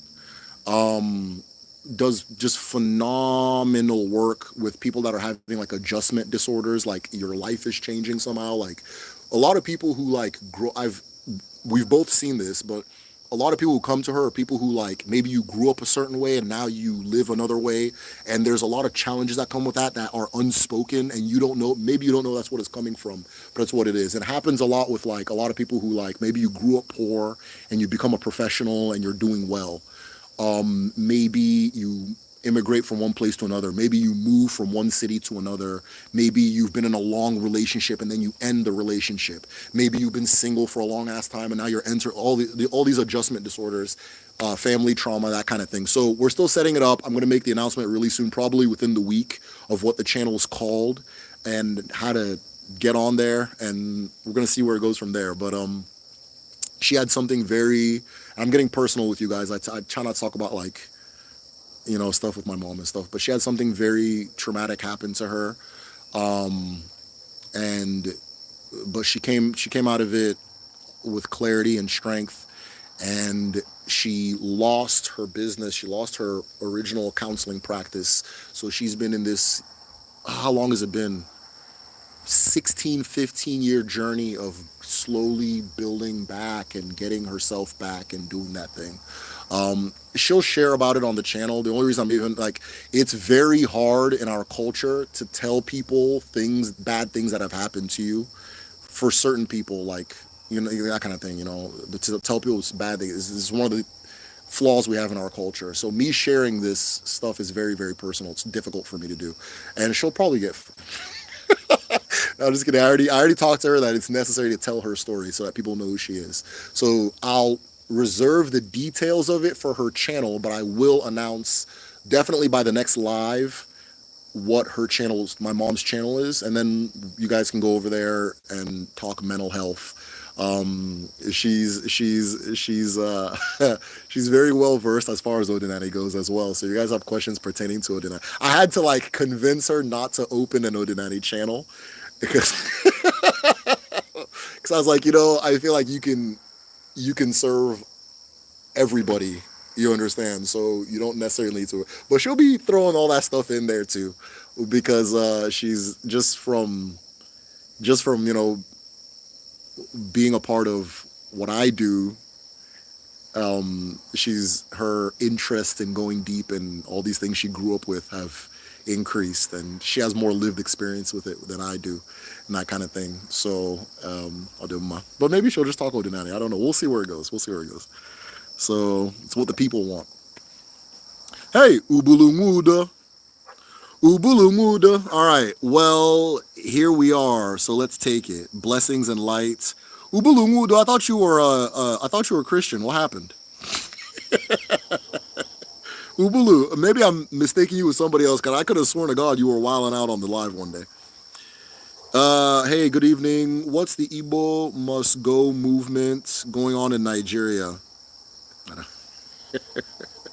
What is the Igbo must go movement going on in Nigeria? I watched a few videos. Okay, Igbo must go movement in Nigeria.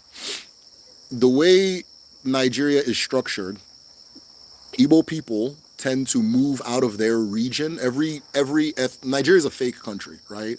So it would be like if somebody goes to like Mexico, even Mexico, America, Canada would be easier. If you go to like Germany, Russia, and France and say, okay, you guys have to be one country now. It's called Nigeria, right? Maybe Whitegeria or something, right? And so that's what Nigeria is. So what tends to happen is, or what it is that Igbo people are very entrepreneurial and very industrious, right? And again, I'm not being biased. You can ask the people that are starting the movement. They'll tell you, yeah, that's the fucking problem, right? And so they're very entrepreneurial, very industrious. So they move into other people's regions. We're not supposed to think like this because it's supposed to be one country, right? They move into other people's regions. They buy land, they set up businesses, they build houses, they do all these things. They're still connected to their region, right? So the way we do culturally is people move out of the village, but you're always connected. So you always come back, that kind of thing, and so forth. We have this delusional idea that we're going to all eventually move back one day, which we won't. So it just tends to happen. So what tends to happen everywhere is that the locals start getting stressed out that these foreigners are buying land, they have all these houses, they're building their own neighborhoods and stuff like that, right? Foreigners, right? All supposed to be the same country, you understand? They get very angry at that. Now this Igbo must go, whatever, it's not a lot of people. It's like Yoruba people, but it's not a lot. It's just people that are on the internet too much. It's a very few, right? It's very, very, very, very few people. But the reason you may hear about it is because they're hyper online. So a lot of them don't even live in Nigeria that are saying this stuff. They don't live in Nigeria. They came to maybe Europe or America, and they, decided that their contribution to Nigeria is tribalism, right? And so it tends to happen a lot throughout history with Igbo people, where people start getting angry that they're there, that they're in their place. And there'll be these, okay, Igbo people must get out of here, they must leave, blah, blah, blah type of stuff, right? And so that's what that is. Okay? So Igbo people in general want to have their own country, right? Because I don't know how to explain it, but we have a very all or nothing mentality, right? If we're one country, let's be one country. Okay, we're not one country. Okay, let's end this nonsense. What are we doing, right? And so the same people that want Igbo people to leave also don't want Igbo people to not be a part of Nigeria. Because that's, not being biased, that's where all the economic activity is coming from. That's where all the unless it's like you're talking about these political oligarchs like Dangote and shit, fine. But all the real economic activity. I'm not being biased. I'm just gonna say what is just what's. You can ask the people doing the movement; they'll tell you, right? They don't want that, right? And it happens everywhere. It happens in different African countries, and that kind of thing. I read something. I think it was from the European Union or something. They said that one of the issues with Nigerian immigrants is that they integrate very well. All right. So anybody that tells you that, oh, immigrants, they don't integrate, blah, blah, blah. If you integrate well, that's an even bigger problem for them. All right. So anyways, let's see here. No such a thing happening here. In my opinion, it doesn't matter. Igbo becomes president. The problem of this country way before its local president. So Ubulu says nothing. There's no Igbo must go movement. Like I said, these are just hyper on. This is like 25 hyper online Yoruba people. That's all it is. Some of them are from Edo. That's all. It's just internet yapping, internet shit. All right.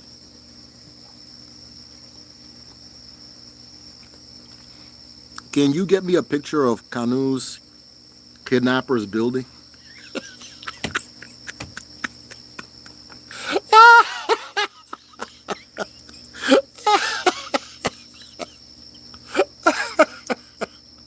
Hey, Siberia. I know. I already know that you and Abiyama are connected. So I.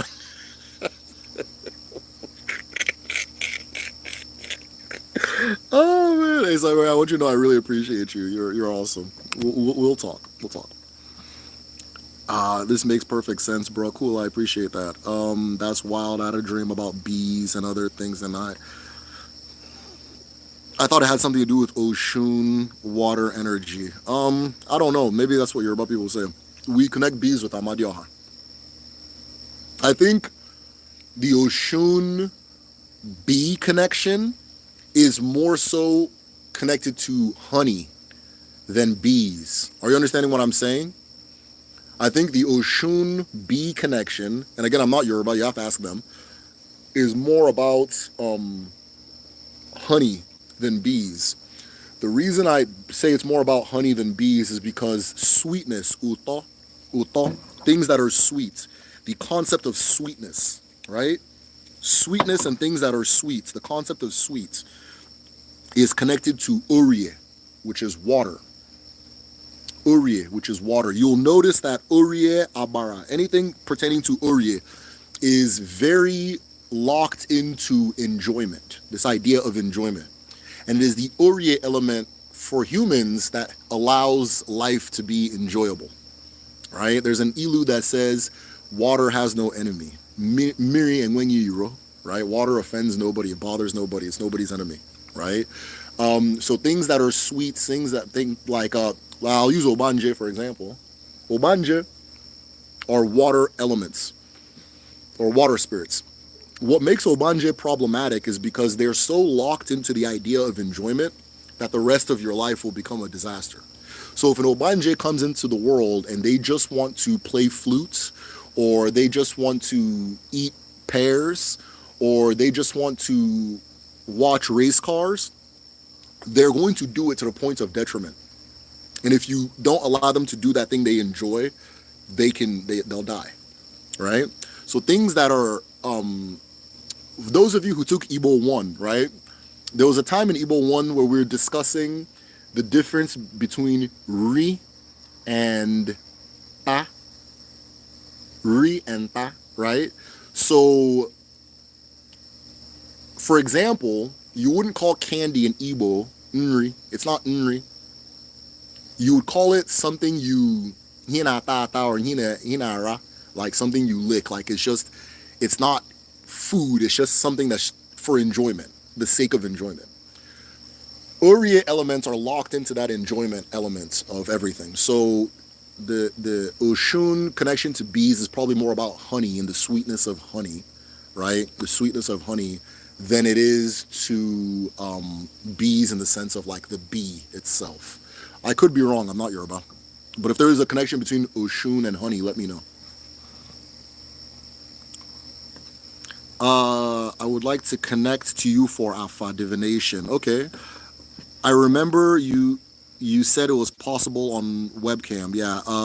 Do you have to be part of the Patreon for this? Yeah. So yeah, if you want to do Afa, just message me. If you're on Patreon, it's like it's more affordable because it's not me that does the Afa. Though I'm learning. I don't know if I told you guys in the last live stream I mentioned I'm actually in the process of learning how to do Afa. And I'm having a really good time. I'm getting good. I'm becoming more intuitive. You know, you start with the training wheels, and then after a while, you become more intuitive. I'm becoming more intuitive. It is coming very naturally. It's very obvious that I'm some kind of DBA, right? It's obvious I'm some kind of DBA, right? So I'm just taking my time and kind of embracing the full thing. But I'm learning Afa right now, so I'll probably be doing divination pretty soon for y'all. I was actually thinking like I can probably do it on live, like here on live, just like do Afa for you guys. But I don't have Apapala, so right now I'm using like a coin and I'm flipping the coin for each node. It's an activated coin, but yeah, I'll do my. But yeah, so if you want to do, why'd I do that? If you want to do Afa, message me. It's more affordable if you're a patron. If you're not a patron, you can still do it. It's no problem. And yeah, that's that. If you want to do Afa, just message me. I'll do my. If you want, Afa is a reading. For those of you who want readings, we do readings on the Patreon. We also do like one-to-ones. So you can do one-to-one with me, one-to-one with a DBA, whatever it is. Some things are, the reason I kept myself in the mix is because one of the DBAs that we were working with, he was like, hey, a lot of the things that people are asking me, like, they're not really questions you'd ask a DBA. It'd be like somebody will ask you, who's my ancestors, you know, and then I can explain that. You don't need to go to a DBA for that. So we determine who should answer, then from there, send you to the right person. Please, how do I download these presentation? I want to learn it again. Or Lewis, this is going to remain on YouTube. It's not going anywhere. It's going to remain on YouTube. Just subscribe to the channel. I do this all the time. It's no big deal. Damn, what if you don't like your Ikenga? I know that mine is, but it bores me to death. That's a good question. I would argue that if it bores you, if it bores you, you're not applying it in the correct way. And I'm glad you know what it is and that it bores you, because that feeling that you don't want, again, it's a redirection. So that boredom is a redirection. So, okay, I have this thing, it bores me. Perhaps I should take this thing out of the environment that bores me and find a place that doesn't bore me, or another way to apply this exact same thing, and then it manifests. Because the Ikenga is not like a singular activity. It's like a range of ability, right? It's a range of ability, right?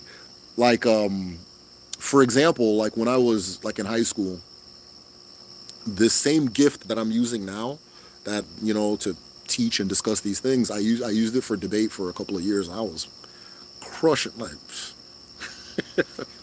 I was very good at that, right? And so forth. But it's not like, oh, my Ikenga is debate. That's not really what it is, right? It's just I know what my superpowers are. Now I can apply them in different places, right? So take your superpowers and apply it in different places. Now, if you think the superpower is an activity, find out what about that activity is your superpower, dislodge it from the boring activity, see if you can apply it in different places and in different ways. Or do the boring thing. Maybe it's supposed to be boring. Can you speak on the broom brush sticks they use in Africa to see if the person is lying? Yeah. Wrap around the person's neck and won't let go. I've seen that in, like, I think they do it a lot in Benin. Dahomey, Cotonou, not Benin, Nigeria, Benin the country, Benin Republic. I think they do that in Benin a lot, but I don't know. I've never seen it done in my area. It doesn't mean that it's not done. I just haven't witnessed it, and I don't have any relationship with it in that sense, that I haven't studied it at all. But yeah, they have a lot of ways of getting you to tell the damn truth, you know. The way things work, as far as like, hold on. The way things work as far as like truth and things like that, or like getting confessions, is the first thing that happens is somebody performs ipe in my culture, right? Ipe. Ipe is intervention. It is intervention. So you and I have a dispute. We go to a person and ask that person to perform ipe for us, right? The person is usually an elder or a person with a title. Those titles are for performing ipe, right?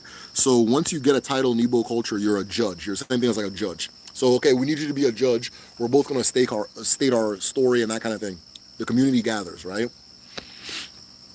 The person performing ipe will now make a judgment. If we don't agree to accept that judgment, we can appeal to something else, right? So now we can get a group of elders to do ipe. If we don't agree with what the group of elders say, the judgment, we can go to a higher court of appeals, right? We can go high enough to the point where, okay, let's go to the Abara, right? If you really mean what you say, let's go to Ogugun. You understand? That's one of the roles. In my Osu Explained video, I explained that why people build Arashi. One of the reasons people build Arashi is that those Arashi perform ipe. They perform judgments, like for justice, right? So let's go to the Abara. Now, some Abara are harder to deal with than others, right? If we're going to Ekwensu for something, the guilty person is going to die. So we typically, that's a bit much. Or you can say, okay, let's go to Ekwensu about this, and that person goes, okay, fine, I did it. Which 9 out of 10 times that's what happens, right? 9 out of 10 times that's what happens. But once you take it to like the Abara, on that level, the interventions, you now start seeing like the thing I was talking about with the bees on the hand, on the face, they look interesting. There's one I saw where they boil a pot and they put a metal ring inside of the boiling pot and they let it sit there and get hot. And both people will reach in and pull out the ring, but only the guilty person will be burnt by the water, right? And the funny thing, so when you see it happen, and by the way, while this is happening, I mean, we're black. We're all laughing and having a good time, right? So while this is happening, I'm joking on Audrey. While this is happening, the person, the innocent person tends to just put their hand in the water and pull out their ring, right? Because they know they're innocent. They know I'm not the one who did this shit, so nothing's going to happen to me, right? Like I say, if somebody shoots an arrow at you, it is Ogun that decides whether the arrow will hit or not. So the person reaches in the ring, pulls out, no problem, I'm fine, right? The guilty person starts doing this shit. And then at that point, everybody starts laughing, then the trial's over, right? It's him, that kind of thing. So when you take it to the Albara, the way that the justice is exacted is very interesting. Back in the day, like you heard about, I don't know if you guys if you research anything about like Igbo history, there was this period of time where there was this shrine in Arochukwu called, they used to just call it Chukwu, or Long Juju is the English name for it. And the big idea was if you go to Chukwu and you're guilty, you're not coming back. You're not coming back home. So by the time we get that far, usually somebody, okay, fine, I did it. Right? Okay, fine, I did. Like you get a confession. But if somebody's stubborn enough to take it to that level, then shit can happen. So that is how the Arashi, that is one of the roles the Arashi play. So yeah, with the thing with the brooms in Benin, that's like similar, right? Usually humans will mediate first, and then if we don't get a mutually agreed judgment from the humans, we take it a step further. One of the things about justice in the African sense, especially in this region we're talking about, is that it is about repairing the broken relationship, right? So it's not even about like, oh, this person stole from me, right? No, I didn't steal it. Yes, you did. No, I didn't steal it. That's one part of it. Now there's also the issue is I'm angry and I suspect you, right? I don't trust you. I don't like you. You stole my shit. So part of the judgment is a judgment that both sides agree with, even the guilty person, that allows them to come back together, to move on past the issue. So we need you to confess so that you can now rectify your issue, and we can. There was this. Funny enough, he's a Catholic minister or Catholic pastor or whatever. He's a Catholic, but he does like a lot of. I mean, he's very. I mean, he's a normal Igbo man, right? And so he was performing Ipe for a group of people. The video's on YouTube. It's a really nice video. And afterwards, one of the sentences they have to hug, right? So we have to get back together. Okay, we're past this issue. Let's let's hug it out and that type of thing. So you see those kind of judgments. I remember my two aunts were having a trial back home, and we figured out a person was lying because they were supposed to pick up sand, aja, and say the thing that they didn't do the thing. But our people know that if you hold sand in your hand, you don't lie. You understand? You don't lie. So one of the aunts then started hesitating, and then we finally figured out what's going on. What's this? Just wanted to give it to you. Okay, thank you very much. My son gave me a block of styrofoam. Cool. I'll see if I can find a clever way to make it a part of the channel. Okay, after, can we please make the pizza? Yeah, I'm about to finish. Okay. Sure. All right, close the door. So yeah, that's the broom one. There's a whole bunch of them. I haven't seen the broom one, or I haven't seen the broom one in real life, but I know what you're referring to. I think it's from Benin Republic.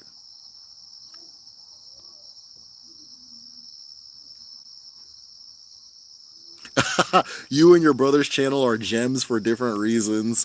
I learned so much from the both of you. Thank you. I got two brothers too. So check out Queso, the Big Dipper, and of course Screwface. I think you're referring to Screwface Jean, and Queso, the Big Dipper.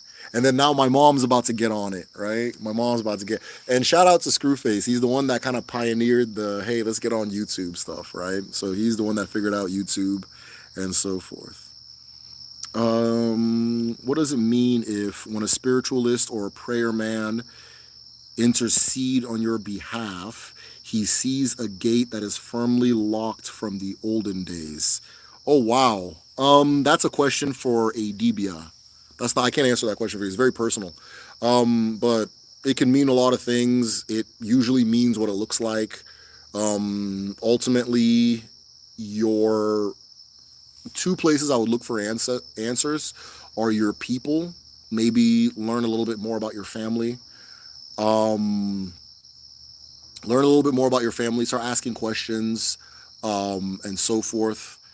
And then a DBA can help you with that, figuring out like the details of that. But that's DBA work. I can't do that, Do Igbos have big gates that guard things spiritually? Yeah. It exists. So, what is the shape of the universe? I've never seen it, so I don't know. I've never seen it, so I don't know. But our ancestors, when you write Eke, it's a spiral. In Uli and in Sibiri, the Eke is a spiral. Akaraka is also a spiral, but Eke and Akaraka is the same thing if you can understand on that level. It is also a spiral, right? As is Python, which Eke, right, same thing, it's a spiral. So I would be inclined to believe it is a spiral, but on top of being a spiral, our ancestors also liken it to a spider web. They liken it to a spider web, Ogodokomosu. So maybe it is anyway, spider webs spiral out too. So there you go. It's a spider web, according to the ancestors, right? According to the ancestors. I have a video called Arishi Explained. I feel like I won't get slept on, I feel like I won't get slept on, but I have a video called Arishi Explained, and in Arishi Explained, I talk about how if you look at like a spider web, you get these spokes, right? There's these spokes. Let's say a spider web has 12 spokes, random number, 12 spokes. And then the circular pattern that the spider weaves will spiral and touch each spoke, touch each spoke, and expand. And that you can think of the different abara as the spokes. So that, let's say, I'm trying to find a way to depict it, right? Let's say, oh, perfect. Namdi saw ahead of time. Let's say there's a spoke that goes up and down like this. And the spiral touches the middle part like that. Then it gets bigger and touches it again. Then it gets bigger and touches it again, right? That is how the different abara manifest on the different levels of nature. So Chukwu manifests as Igwe, Igwe manifests as Ogun, Ogun manifests as man, man manifests as Ikenga, right? So that's why when I say these things, it all ties back to the same. That's why I was saying earlier, Anyanwu, Ekwensu, Amadioha, Udo, Chukwu, they're interchangeable because it's the same energy. It's the same spoke. And then maybe it's observation, maybe it's manifestation is the spiral that touches each spoke. So I don't know the shape of the universe, but those are some things that the ancestors say about the universe itself. They always liken it to a spider's web or a spiral, and it's depicted in writing as a spiral, right? And the big idea of the spiral too is that whatever it is at its core, it's going to be on its outer layers. In a lot of my earlier videos, I used to always use the like a pebble dropping in the water and the ripples as an analogy for creation, right? Those ripples. The ripples are always going to be a circle because the impact was circular. And that impact is its chi. Or maybe the stone was the chi. Or maybe the person that threw the stone was the chi. Or maybe their purpose for throwing the stone was the chi. I don't know. But either way, you know what I mean. And as the thing starts rippling out, it's just going to reflect its chi over and over and over and over and over. So that if you know a person, you know their chi. There's an ilu that says, Mado cho chia ofunwea.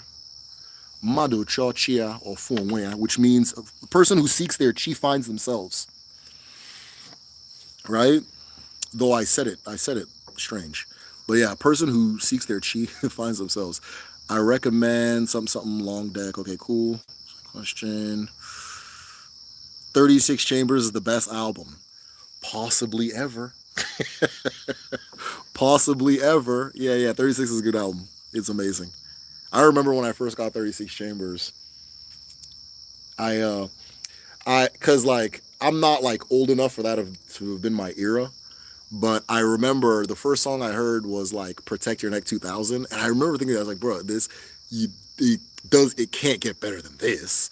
And I remember going online at that time and people were just like, oh yeah, no, the album that one's on is bad. It's not as good as this one. I was like, well, there's no way. There's no way. And then I went and got it. And I was like, oh, yo, this is different. So yeah, 36 is a very important album to my development and thought process and creative process. I will advise you to think a little deeper. What spirit? Okay, cool. There are ways to participate in justice without following the lawyer route. Yes, Ublu, 100%. A lawyer is a person who is acting in the world of justice, but justice is an entire universe. There's a whole lot of ways to approach it. I think I missed somebody's question, so if I miss your question, ask again.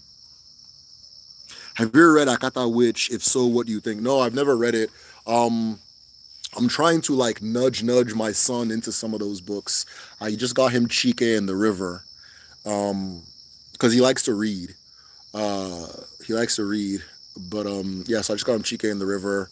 And then once that completes, Akata Witch is definitely one that I'll check out because I've just heard good things about it, but there's a book called Ikenga and the main character's named Namdi. So I think I should have got him that before Chike and the River by the same author, Nnedi Okorafor. But no, I've never read Akata Witch. A good friend of mine, I don't want to call him a consultant, but a good friend of mine was like when she was starting her like to write about like to infuse Odinani into her stories more intimately, she reached out to him and spoke to him. My friend Onyemobi, they're both from a similar place in Nigeria, and so yeah, I reached out to him and he kind of shared stuff with her and so forth. So I like to feel like I'm a 1 degree separation away from those stories and things like that. And but yeah, Akata Witch, I've heard good things about it. I've never read it though. But it's well, like everything in there is solid. That's what I know. Opi horn. Siberia, thank you so much. It was OP horn, but it was a specific OP horn. Thank you so much for that. Siberia. Madiaha. I see what level you're on right now, and I commend it.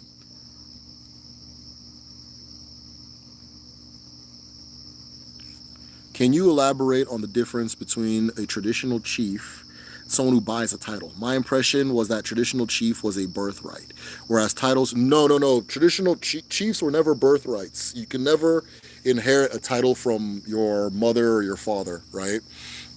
Some titles you can give to an entire family, but even when you give that title to the entire family, the person doesn't have the title. They're just like, it's like they're a bit, like there are certain privileges that come with that, but it's not full. Like, so for example, my grandfather gave my entire family the Nze title, which means I'm Nze Obere, right? Some people that are Nze Obere, they go ahead and call themselves Nze, but I haven't taken that title yet. Now, as Nze Obere, there are like small little privileges I get, like just like tiny little things here and there that's just like nice, but it's not that deep, but that kind of thing. But titles were always purchased traditionally. Titles were always, people think that it's like illegitimate to do that now. I would say that is a Christian mentality to think that money equals evil. That's very Christian, right? Titles were always purchased. Titles were always purchased because there's always a society that holds that title, that has that title. And then in order for you to be a member of that society that title comes from, you have to give them something.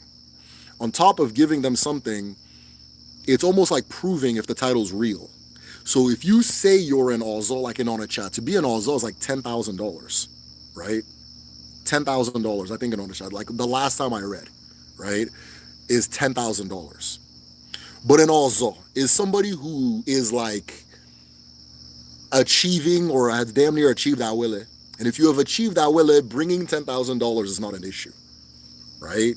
If you say, oh, I need $10,000, I'm going to make $10,000, you're going to make it, right? That's not an issue.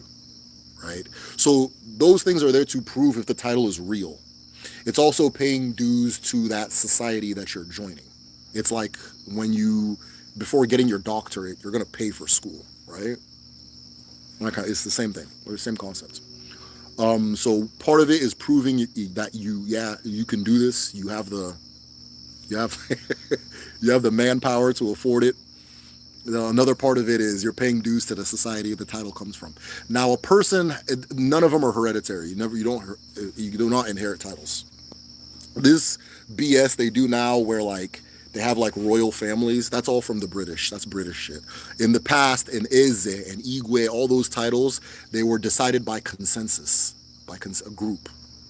Now, there will be a certain family, only this family can, in some communities, only this family or descendants from this person are eligible to be this thing. But it was never like the father then the son. That's why every community, when it's time to get a new Eze, there's a fight, right? Because the family that does they're going to want to keep the British way because it benefits them. And then the other ones that are not benefiting are going to want to bring the traditional way. And that's that two-headed confusion we kind of live with, where everybody has to have two weddings. Everybody has to do things twice, do this the colonial way, the traditional way, that kind of thing, right? Everybody has to have two names, my English name, my way. Okay, we have two ways of deciding is and just confusing ourselves, not making progress. That's what that is. But titles were always purchased in the past. If you say you're an Ozo, you must do what an Ozo does, right? In the past, it would be like, you're an Ozo, okay, bring enough cows to feed the entire community. The entire community. So let's say I'm in America, so I'll use an America example. Let's say I'm in Chicago, right? And I want to be an Ozo in Chicago. Okay, maybe not the whole Chicago, maybe like, because if I'm being realistic, it'll be like a section or a block or a neighborhood, right? Okay, you're gonna prepare a meal that feeds every single person in this town, in this section, right? And then I can say, shit, I can feed the whole Chicago, right? So then I do a meal that the whole Chicago can eat. That's an Ozo. That's an Inze. That's all these different titles, right? That's where that comes from. Any title, right? There's always been a monetary aspect, and they've never been cheap. It's never been cheap, right? So a lot of traditional things, there's an exchange. right? Money traditionally used to be like different things like that. Like I saw somebody talking about, oh, that DBS, they shouldn't be charging for their service. That's a job. It's a profession. They will absolutely charge, right? They will absolutely charge. All that free shit comes from slave societies where some person can be pinned down and do something for free for you so that nobody else has to do whatever, right? Now, is anybody going to, like, DBS don't charge beyond what is reasonable, right? That's traditionally understood. You understand? But there's always an exchange. It is not bad. It's not a bad thing. There's an ilu that says, Uwadu ahia. The world is a market. Ahia, right? And it was actually a member of the community that found this, our community, the village, is a member of the village that found this out, right? Because he proposed this to me, and I thought about it, I started looking into it, and it was true. Ahia, the word market, ahia, is one of the names of Eke. Eke is one of the names of Uwa, universe. Eke, Uwa, ahia, ala, Nwanye. It's all the same thing, same energy. That's why the traditional markets, it's women, right? That's why it's women. They control it. That's their world. If like an Eze, like whoever the main leader of the men, if he's coming into a market, he enters backwards, right? I mean, now they got like, they have like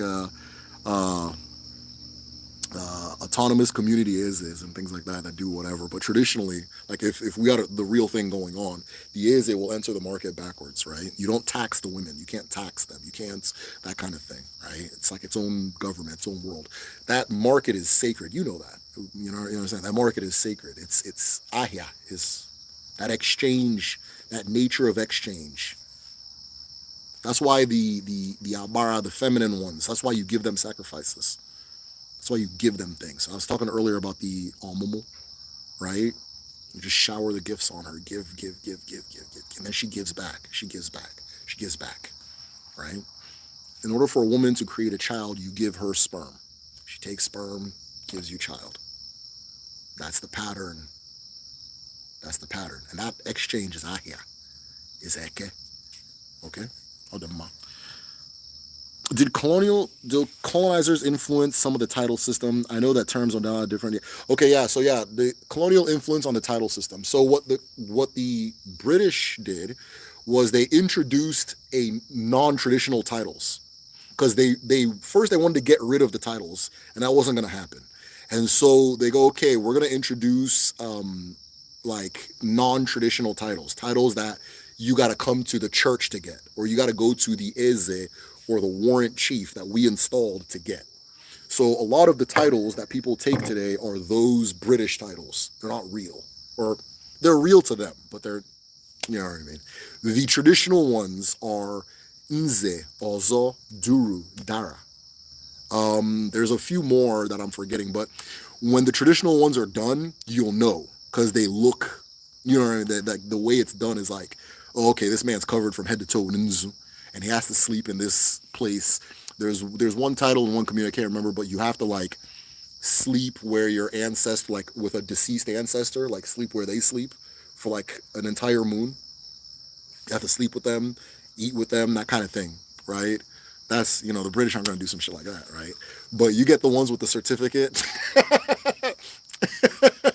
They give you a little certificate, you know, you're now, you know, that those are fake. So the British brought in fake titles because one of the issues is that, like, they would bring in, like, they would try, okay, one of the issues they had with colonizing Igbo land was that it's a democracy, or like a republic. So if you have like a monarchy, you just have to appeal to the monarch and then you're good to go. But a democracy, it's like, it's gonna just every few years, everybody's listening to is gonna change. Whoever's in power is going to change. We gotta argue all the time. It's inconvenient. So they tried to introduce all these non-democratic structures so that they can like streamline it. Because it's like, okay, now I gotta participate in the arguments of over 10,000, 20,000 communities. That's annoying. I'm not going to do that, right? And I was talking earlier about the families, the Umonna. That's its own government too. The town can decide something and the Umonna say, we don't want to do it. The town has to come and talk to the Umonna and negotiate. You understand? So it's a headache if you're trying to imperialize that. So they introduced a lot of like non-democratic things, like, okay, the eze, who used to be, the eze traditionally is the mouthpiece for the community abara, is the person that holds the all-four for the community, specifically the Allah, the one for Allah, right? That's the all-four holder. You understand that all of the rights, that the person who, you guys can all do what you want to do, but the person who's going to wake up every single day and acknowledge every ancestor that we descend from is the Eze. That person is going to do that. That's what that used to be traditionally. Igwe, the title Igwe, is the person who's the head of the Ozo society, is the Igwe. Ozo society is Amadioha society. Ozo, Amadioha, same thing, right?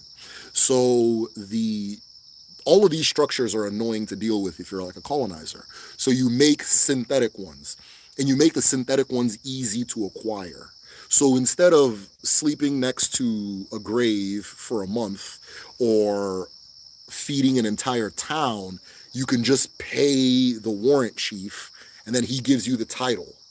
And then you can use this title to now have authority in community discussions. And they're easy. One of the things about making it easy to acquire is that if it's easy to acquire, we can then get more people that are tapped into the colonial title, so that when we're having these community discussions, we now have a majority, right? So a lot of these like if you ask any like elder, they know which ones are which. Now I'm not discrediting anybody like the newer titles and things like that. They call them Ipeze. I'm not discrediting the Ipeze ones. Ipeze is like appealing to the Eze, getting a title from the Eze. Ipeze, appealing to the Eze, right? I'm not discrediting it because a lot of the people who have those titles, they deserve every title, right? Like if you look at the person or you hear about the person's achievements or accolades or their contribution to the community or what they're able to represent or how they carry themselves, yeah, this person deserves all the other titles, but maybe they go to church and they don't want to do all that spooky shit, you know? They don't want to get scared doing X, Y, Z and that kind of thing. So yeah. The like Nze Ozo are not really adulterated by the colonial system. But like Ipeze is entirely colonial. Now I'm hearing now that churches are giving titles too, so it's whatever. Damn. What's your opinion? Okay, let me go back. Go back. Okay, did colonizers influence? Okay, a real traditional chief, in my opinion, is just as the name implies. When a person is well versed in tradition, then they are liable. Yes, I think being well versed is one thing, but if you're not well versed and you're representing what your tradition asks you to represent, that's fine too. That's good too. Not every chief is like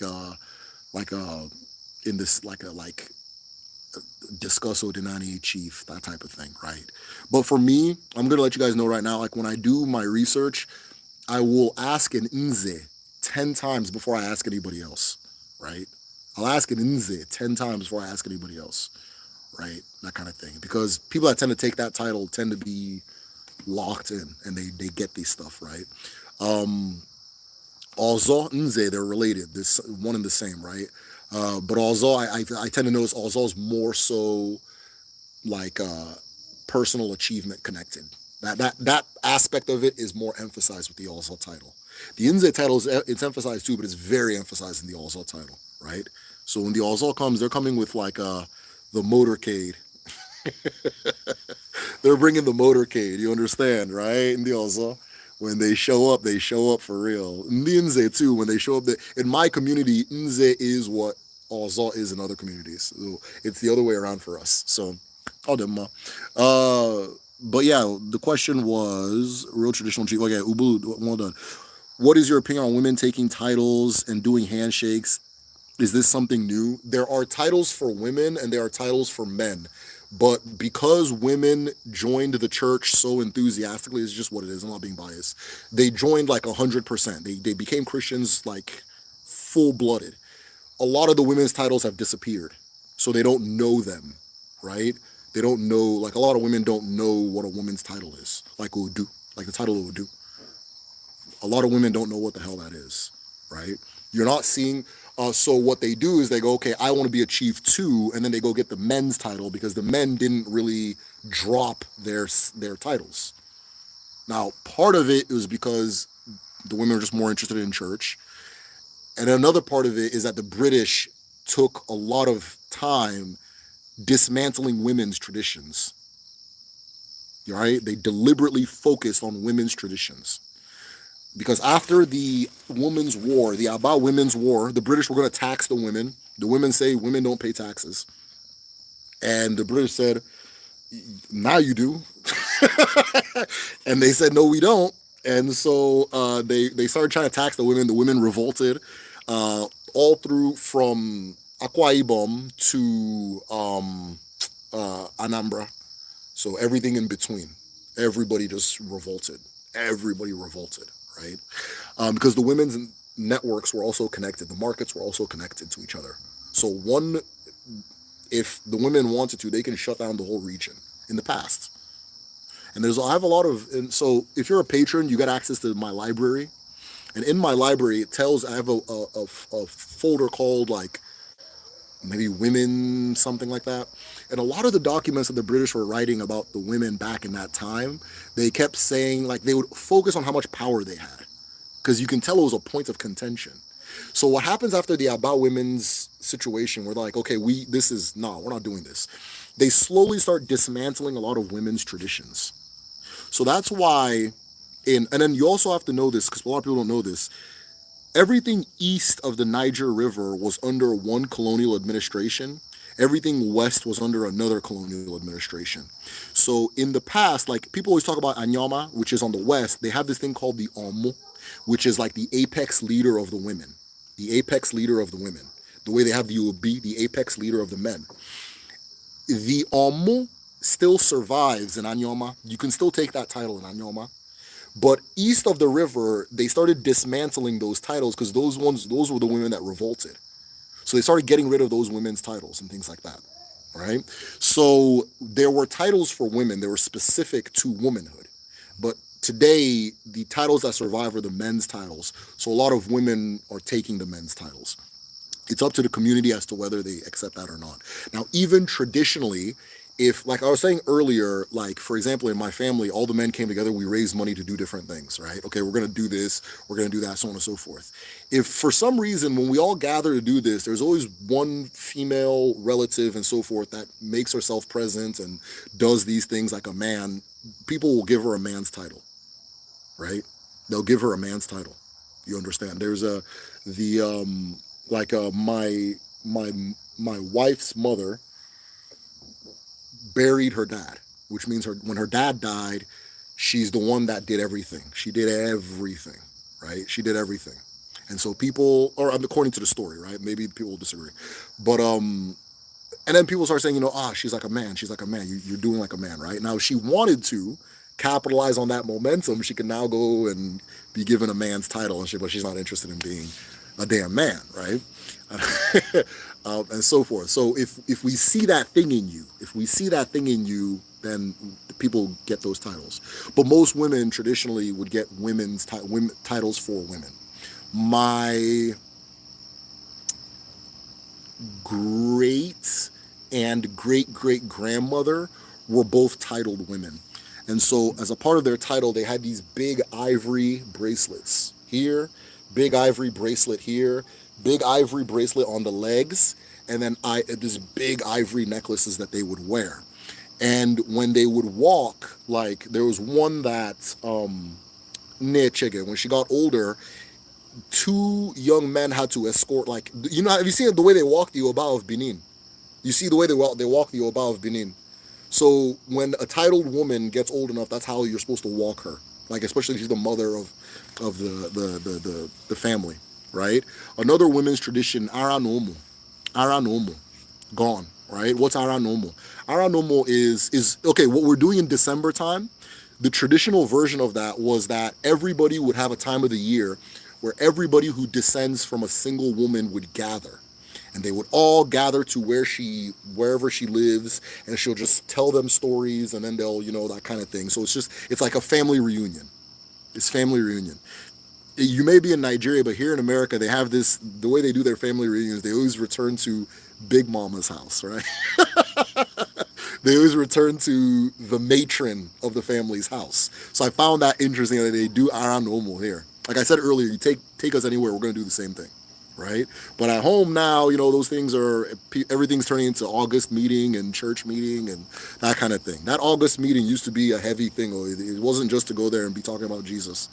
You understand? That was women's government, but they've turned it into a church thing. Their church has co-opted it, or they've given it to the church, whatever.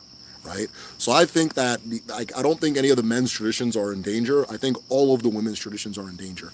Women can take men's titles. I would love to see more women take women's titles, but I don't know. It's not my place. It's not my place. For me, stuff that I'm witnessing, which is being taken back, maybe it's changing, right? I would prefer women taking women's titles. I would prefer that. God bless, keep till you find.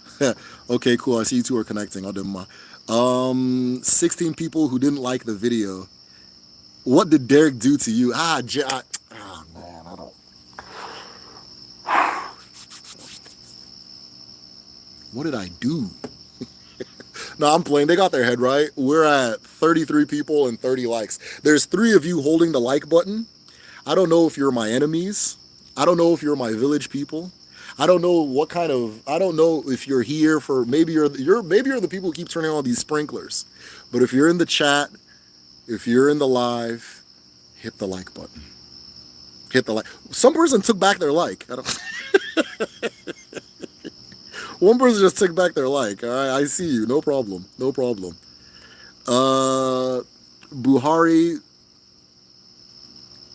Buhari, who participated in the second military coup before the war. Yeah. So overthrew the government, got thrown. When Buhari was the president, he had this thing called, I'm forgetting the name now, but it was just like the military would go out in the street, war on indiscipline. The military would go on the street, and then if there was a line and you weren't lining up straight, they would beat you. They would beat you if you had fancy clothes, like if you look like if you were wearing nice clothes, they would beat you because they'd call you a thief. They would just beating people, and then people got so annoyed with Buhari and his mentality that another coup happened and he was thrown in jail, and then people celebrated that coup. Babangida and them. Yeah, Babangida has come. You know what I mean? But people were happy that Buhari was gone. Then Buhari went to the dungeon, came out, declared that he is a lifelong patron of Sharia law, comes to run for president, and because we don't want Igbo, they support Buhari. Now, did Buhari rig? Of course.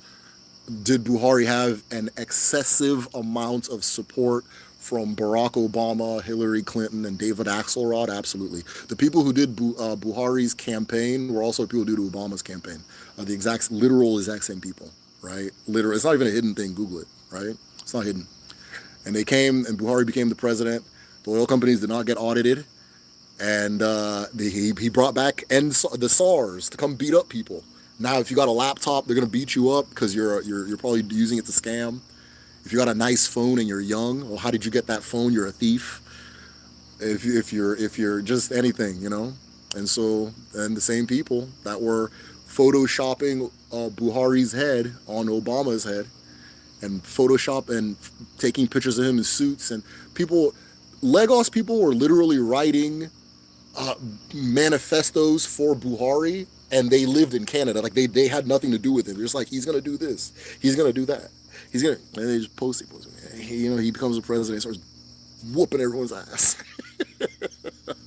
Whooping everyone's ass, beating everyone's ass, and then he goes away. Now it's between Obi, who, and Tinubu, who, sells black tar heroin, and then the heroin guy, right? So over and over and over and over and over.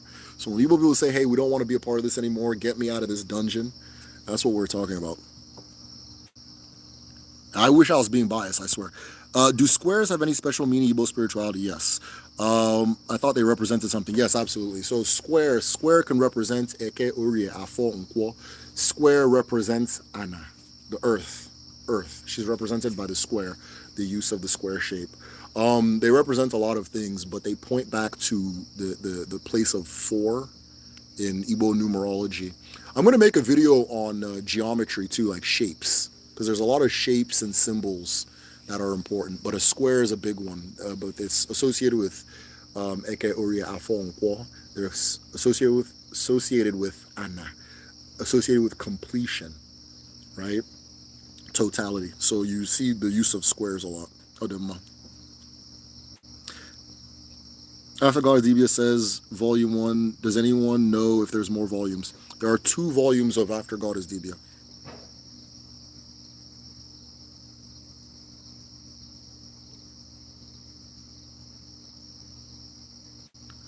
You guys are having a hell of a conversation. All right.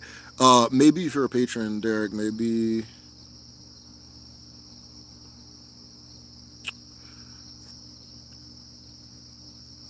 If you're looking for After God is Debia, I don't have After God is Debia in the library. I did get a hold of a digital version, and so I'm trying to get the permission of the family to have it in the library. So it is something I'm working on. It's going to take a long time because I don't have any personal connections to them. One of the teachers at Kedu has spoken to Dr. Ume, but it's not like a strong relationship. But yeah, we're trying to make that work. So I'm trying to make After God is Debia available. But if you can't get a hold of After God is Debia, I would highly recommend Leopards of the Magical Dawn. Leopards of the Magical Dawn. I do have a copy of Leopards of the Magical Dawn in the library. If you're gonna read that one, you need to come with your brain. Oh, that one's dense. It's very dense. It's very, very dense, but it's super rewarding. Okay, I think the questions are running out. The nation does not want to leave, but does not want you to succeed while you stay in it. Sounds so familiar. Okay, creative force, eh? Yeah, it's very familiar. It's very, very, very familiar. It's very familiar. And it's the same thing. I'm saying it's familiar and it's the same thing. And they mean 2 different things, but they mean the same thing. Oh? Okay, cool. There it is. Honey is associated with Oshun. Idea how it makes way more sense, but in the context of my dream, I was tripping trying to figure out the connection. Oh, Demma. Cool, cool, cool.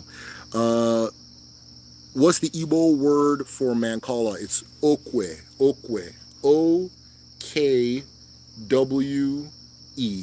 And I hope I'm correct on that, by the way. There is an 80% chance that I'm wrong, because Okwe might also be, or might be Jack. You know, like if you're American, all smiles be. If you're from America, Jacks. You know the game Jacks. So we have that. That's from Igbo land, right? Jacks is Jacks might be Okwe or Mancala. It's one of them. But there's an Ilu that says that whoever, if you want to, I read it in a book. I have to go back to it. I don't have it memorized. But if you want to figure out the world, you learn how to play Jacks or learn how to play Okwe. So I'm still trying to figure out if Okwe is Jacks or Mancala. The reason I'm 80% sure it's Mancala is because Okwe refers to the Okwe tree, which is a rubber tree. And they like my town in Igbo land is called Umuokwe, children of the Okwe tree, right? So it's a rubber tree, and what you do is you go to the Okwe and rub some of the sap, and then roll it into a ball. Then you have a perfect rubber ball, and then you play Okwe with it, right? You play what Americans call jacks, right? So, but that is a recent thing I thought about. So now I'm 80% sure it's Okwe's Mancala, but I'll double check and I'll be sure next time I talk about it. Congratulations, Shanita. Okay, cool. Shanita achieved something, so congratulations to her. Yep, Screwface. Okay, cool. What kind of spirituality does Igbo use gates for? A lot of it is self-explanatory. So gate, pathway, entranceway, and so forth. It can also be used to keep something out, right? To keep something out. To restrict access. It's spiritually, you use gates the same way you use it for people. Okay, so a gate symbol can be that something is a blockage, that something is, you can't access something. It's just, it tells on itself, right? It tells on itself.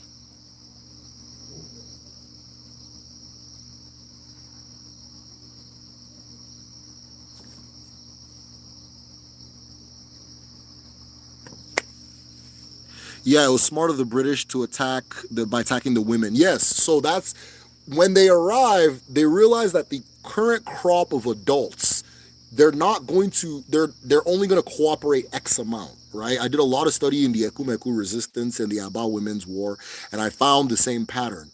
They get there, and then the adults are not going to completely cooperate, right? But if we get the children, now we're talking about something else. This is just how colonialism works, right? So in order to target the children, you target the women. If I can get the women in the church, right? If I can get the women to go to church, then the kids are going to take their kids with them. Once I get the kids, then the kids will now be the new leaders of this place. Once I cook their brains up enough, right? So that was the big plan, right? We do this till this day. I remember here in America when we were talking about like the war on terror. I had this like revelation, like I think a year ago. I was like, oh damn, they got me. Yeah. We were talking about the war on terror. There was all this emphasis on like, in Islam, they're so bad to the women. They're so bad to the women. They're so bad to the women. There's this emphasis, like, and I'm like a millennial, so like 9/11, that kind of thing. They don't let the women do this. They don't let the women wear bikinis. They don't let the women wear. Isn't that crazy? They don't let them wear the bikini. They gotta wear the thing. They gotta wear the thing. And then I'm just like, yeah, that's fucked up. They should leave the women alone. And then when we were leaving Afghanistan, they were saying the same thing. Oh, what are the women gonna do? They're gonna attack the women. They're gonna get the women. They're gonna do this to the women. They're gonna do this. And it's like, oh, that's when it clicked. I was like, oh, okay, that's what you do. That's what you do. You live in a society that has an empathy problem. And so in order for you to justify your attacks on people, you emphasize on this idea of sympathy because you don't have empathy. And you see women as this and men as this. And so people can sympathize with women, children, right? Hard to sympathize with a grown-ass man. You understand? So first you cook up everybody's brain that you're going to go save the women, you're going to go save the women. Then you get there and you focus on the women so that you can get to the children because they're the gateway. Chinua Achebe wrote about this because he lived it. People talk about colonialism. The British were not in Igbo land that long. You understand? They were not there that long, right? But so Chinua Achebe lived this. Chinua Achebe, and you can see the psychology in a lot of his writing, but that's a whole different thing. But his dad was not Christian. He thought it was silly, right? But his mom was very Christian. And then after a while, the dad and the mom started fighting. They started having issues, right? And he said his dad was very mean. It wasn't just that the mom went to church and decided that this nice guy, it was the villain. His dad was very like, that kind of thing. Okonkwo was probably based on his dad, right? His dad was this person, and the mom and the dad split apart. And the mom substituted the presence of the dad from the story, my own deduction, with the church, right? And so he grows up in the church. Chinua is very Anglican, that kind of thing, and so forth, right? And so you see this pattern over and over and over. It's like, that's interesting. If you want to, it's, people always talk about like matriarchy, patriarchy. I think that's a bunch of bullshit. I don't think there's a society in the world that is not exactly what the women in that society want it to be. Period. It doesn't exist. I don't think it exists, right? Every society is what the women want it to be. Now, people will deduce and think power structure is the guy wearing the shiny hat, right? Oh, those are the people that are in power. Not really. Because he knows he has limits. Russian Revolution, right? Here's what they never talk about during the Russian Revolution. Russian Revolution, the lower classes uprise. Hey, Namdi, the thing you're doing is distracting me. Let's not do that, okay? The lower classes have an uprising. They start rebelling and fighting, against the Tsar, right? And at first it's just a bunch of chaos. But the Tsar's reign ended with they called it the bread riots.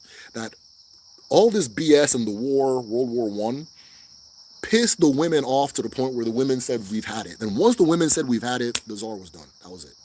Ogla, it's end, right? So it's just the pattern you see if you study history. And they know that. So they know who to target. Now, if we really want to turn this direction, we got to get the women. The women are now the gateway to the children.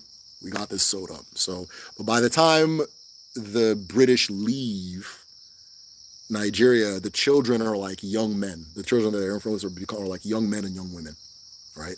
And I have a video, High Life Explained, and I tried to like paint the picture of this. So those young men and young women are actually the ones that ended up causing a lot of the burning of Arishi, burning shrines, doing this, condemning that. They're the ones that did it. It wasn't the British. The British didn't have the power to. Everything, the British would try to do something, they'd meet resistance. But once they got enough kids to go through the school system, and then for society to see those kids that went through the school and the church system as superior, then those ones started all the chaos and all the bullshit, right? That kind of thing. Bruce Wayne's family colonized the land before they came to Gotham. Interesting.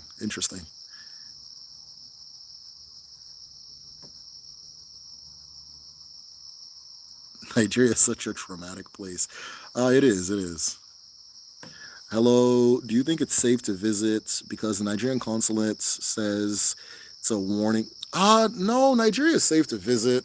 It's not like I'm telling all these stories and things like that because I'm trusting in you guys' deduction, right? But Nigeria is a nice ass place. It's chill, right? So I'm talking about these things that could be better because I feel the situation could be better, right? But the Nigerian consulate or the American consulate is just gonna, anywhere there's too many Negroes, they're gonna say don't. They're just gonna say don't fucking go there, right? That kind of thing. That's all that is. That doesn't mean anything, right? There's over 250 million people in Nigeria living their normal lives, chilling, having a good time. Nothing's going on. It's safe. It's not a big deal, right? Even the president he sold some heroin. Big deal, right? It's just one of the things that's funny about Nigeria is that if you say what's going on with your mouth to somebody who hasn't experienced it, it can be jarring because it's just so like, it's kind of, but when you're there, the spirit of the place is just like, once you're in the spirit, it's not a big deal, right? Like I always tell this story, like, I'm now making it worse, right? But again, Nigeria is fine. I'm not just saying this out of bias. If it was absolute BS, I would tell you. If it wasn't safe, I would. I don't want you to go there and something bad happens. But people are living their life. Nobody has any time for any nonsense in Nigeria, right? I would honestly say Nigeria is, from like person to person harm, the average city in Nigeria is safer than the average city in America by far. But like, because like you're like, if somebody does something to you in Nigeria, it's almost always like a family member, right? Like a lot of people get robbed, it's like it's a relative, you know what I mean? Or a relative has something to do with it. Like it's not like people don't just randomly do. In America, someone can just be like, I'm having a bad day, everybody's gonna get it. And then okay, fine, right? I just went to Walmart on the wrong day. Nigeria's not like that, right? Unless you go to them Boko Haram ass areas, right? But that nobody goes there, right? It's like an isolated place. Yeah, and let me not tell that story because it's too crazy. But like a lot of things that happen in Nigeria, if you tell the story, somebody who doesn't understand it, though, it sounds jarring, right? It's like, whoa, but when you're there, for some reason, it's just kind of, just like in America. Like if I tell, like there's a lot of American things that if I tell Nigerian people that even grew up here, they'll be like, yo, what the fuck is the guy talking about, right? Like when I was in middle school, a bunch of kids got into speed, meth, and they burnt down like a historical bridge in this small town I lived in for no reason. And they burnt it down. And, you know, the idea of 11-year-olds doing hard narcotics is not that jarring in America, right? The idea of high schoolers doing drugs is not that jarring in America. It's not. It's like, yeah, it happens, but it's just whatever, you know, just some people do, some people don't. But there's some place in Nigeria where you tell this story, they'll just be like, bro, what the fuck? Like, really? You know, that kind of thing. They won't understand it, you know? Didn't Trump just get shot in the ear? You know? That's kind of normal. Our leaders get shot a lot in this country, you know? American presidents get shot more than the average country. You understand? But here it's like, That's already old news. That's not even a big deal. Who cares? So again, if you're on the outside of a country and it's national affairs, some of the things you hear might sound crazy, but when you're there and you're in the group, okay, I'm in a neighborhood now. If I tell people in Nigeria now I'm in a neighborhood, I can guarantee 80% of the people here are heavily armed. If I say that in Nigeria, it sounds crazy, like somebody who's not exposed to American culture. That's like, bro, what? But as an American, So if you hear something about Nigeria, if I'm saying something that sounds, it's not that deep, right? It's not a big deal. Nigeria is chill. It's very fun. People are very nice, accommodating, minding their own business, that kind of thing. Love, genuine love, a lot of genuine love. Is it true that if a woman purchases land, a male relative takes it over? No, that's not true. A lot of male relatives will tell you that, though. Yeah, but that's not true at all. That's bullshit. Yeah, Yes, okay. Ubulu says that, yes, there's no enemy at home. No, Pretty Kitty, thank you so much. Thank you for the donation. I am born and raised in the H like yourself. Oh, okay, cool. Don't stay there anymore. I've been watching your videos since you started. Okay, man. It's crazy to see your growth. Oh, thank you so much, man. Yeah, it is. It's been crazy, right? It's been crazy, right? Yeah, save the women equals soldiers take the women for themselves, right? Like CNN was really trying to say that, like, man, isn't it crazy that this unbelievably violent invading enemy force is leaving this country? Now the women are in danger. Like, bro, what? Like, but they're so locked into this propaganda. That's reality for them. That's real. That's reality. So don't find yourself thinking like that too. But they always do. Imperialists, colonialists, always target women and children. They always target women and children. Men will follow along, right? Once the women change their tone, the men don't really have a choice, right? If the women decide, okay, if all the women go to church and then the thing you're doing is the devil, bro, you trying to get married or what? Okay, you gotta adjust. Now, I'm not saying that the women did the colonialism. That's not what I'm saying, right? You understand? But the British understood they got a giant empire. They need to be as efficient as possible. The most efficient person to target if you want to change a community are women and children. That's it. So even till this day, if you go to like the village, most churches is like 70-80% women. Maybe it's changing now, but if you go there, it's an old woman. All these things I'm talking about, bro, she'll pour hot water on. But an old man, most of them, yeah. In fact, they'll contribute. There's the time they're on. So, but it's changing. It's changing.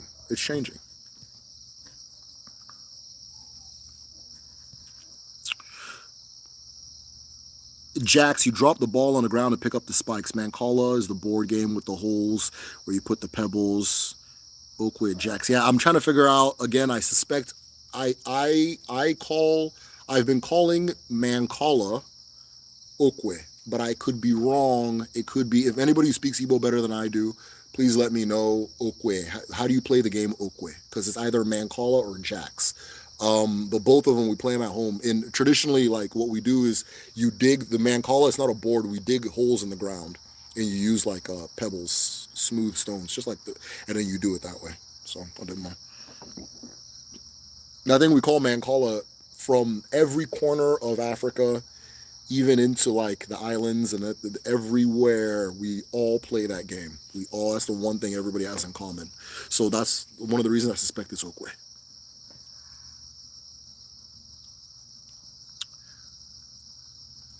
Are there also more books about deities such as Amadioha? Igbo Nation.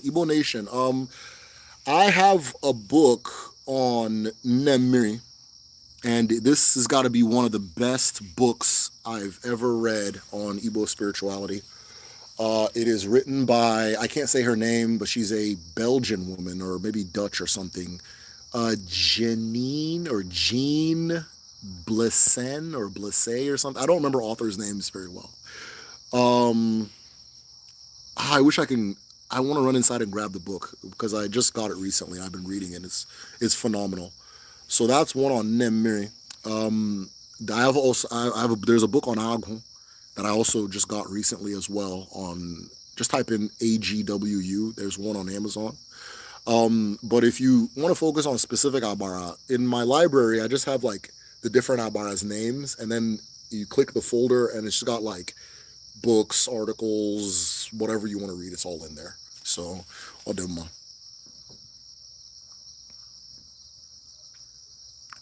But those are two books, the Agu and the Nemiri book. They're very, very good. I don't think I've seen a book on Amadioha. Odema.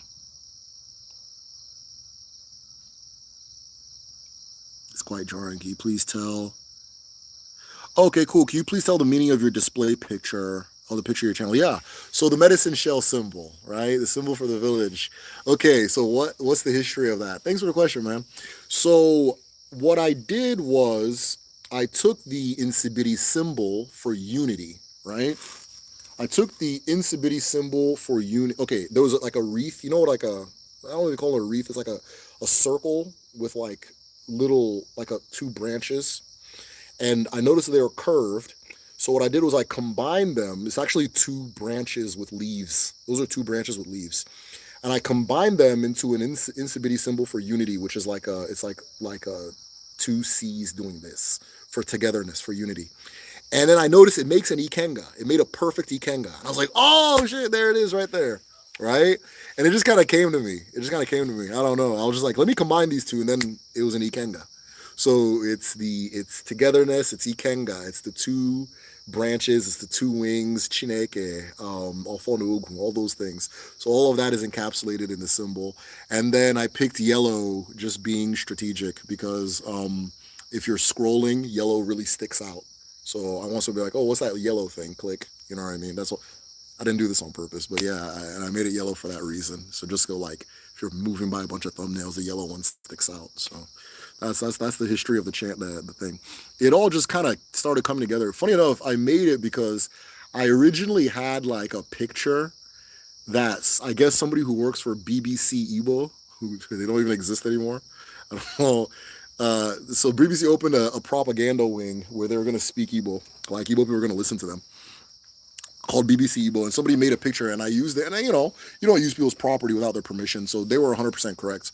But they like freaked out, like, oh, this is disgusting. Disgusting was the word that was used. How can you use somebody's art and you can't? It was just like a picture and just said the medicine shell. And they did it. I said, all right, cool. I just took it off, and then all of a sudden the inspiration for the thing just came together like that. Boom, right? So I just changed it. I took it off. I changed it, and then BBC Igbo stopped existing. So fuck them. Oh, damn. I just found out. BBC Igbo was so funny too, because it'd always be like, it would be like, okay, those like my Black American community members. I don't know if you guys ever see those like I don't know if you guys ever see them fake accounts that white people start, where it'll be like, I'm Black, but I'm tired of us committing all the crimes. Like, that kind of thing. BBC Igbo was just that. It'd be like, I'm Igbo, but we're actually the problem in this country. And it'd just be like, only in Igbo, it's just propaganda. It was just stupid. But I think they gave up on that useless, ridiculous ass idea. I played Mancala growing up. Yep. Unity equals strength equals ikenga. He said yes. Oh, April. Yo, you're right. Because, okay. So a group of people, a collective, the multitude, the masses, like a people, let's say when we use the term the people, we actually use the term Igwe in Igbo culture to say that. I'm probably telling you something you know. Use the term Igwe. So you say Igwe buike, it sounds like you're saying the sky is strength, but it really means the people are the strength. Amadi Oha, which is Igwe Oha. Amadi Oha is the man of the Oha, of the people, right? And in the Ozo society, the highest title you can take is Oha, which nobody can take because one person can't be the people, right? So Igwe is below Oha. And then, okay. Spirit gave me the logo. So every day that I think about it, something new pops up. And April, that was cool. The unity, That literally. Okay, yeah, I forgot to make the connection. Amadioha is Ikenga. Yeah, there you go. So unity, strength, it's all the same thing. It's all the same. Yeah. Okay. You just made me happy with that. That was really cool. Thank you for answering the question. All right, guys. Wow, you guys did 3 hours 30 minutes. Okay, guys. It looks like the questions have ran out.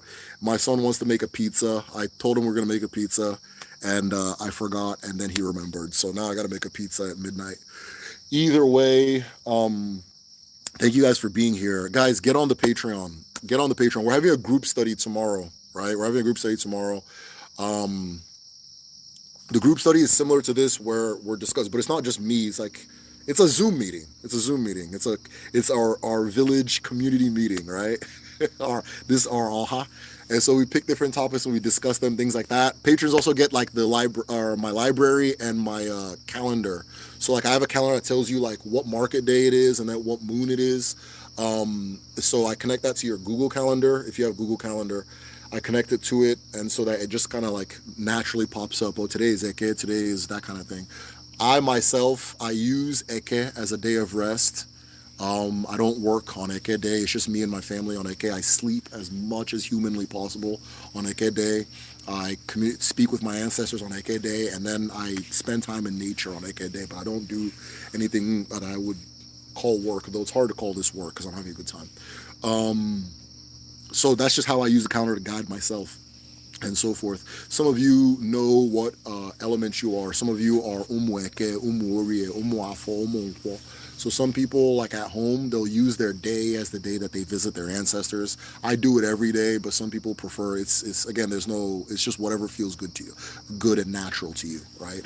And so forth. So all of that, the calendar can help you with that. It also kind of tells you like the observances of the moons.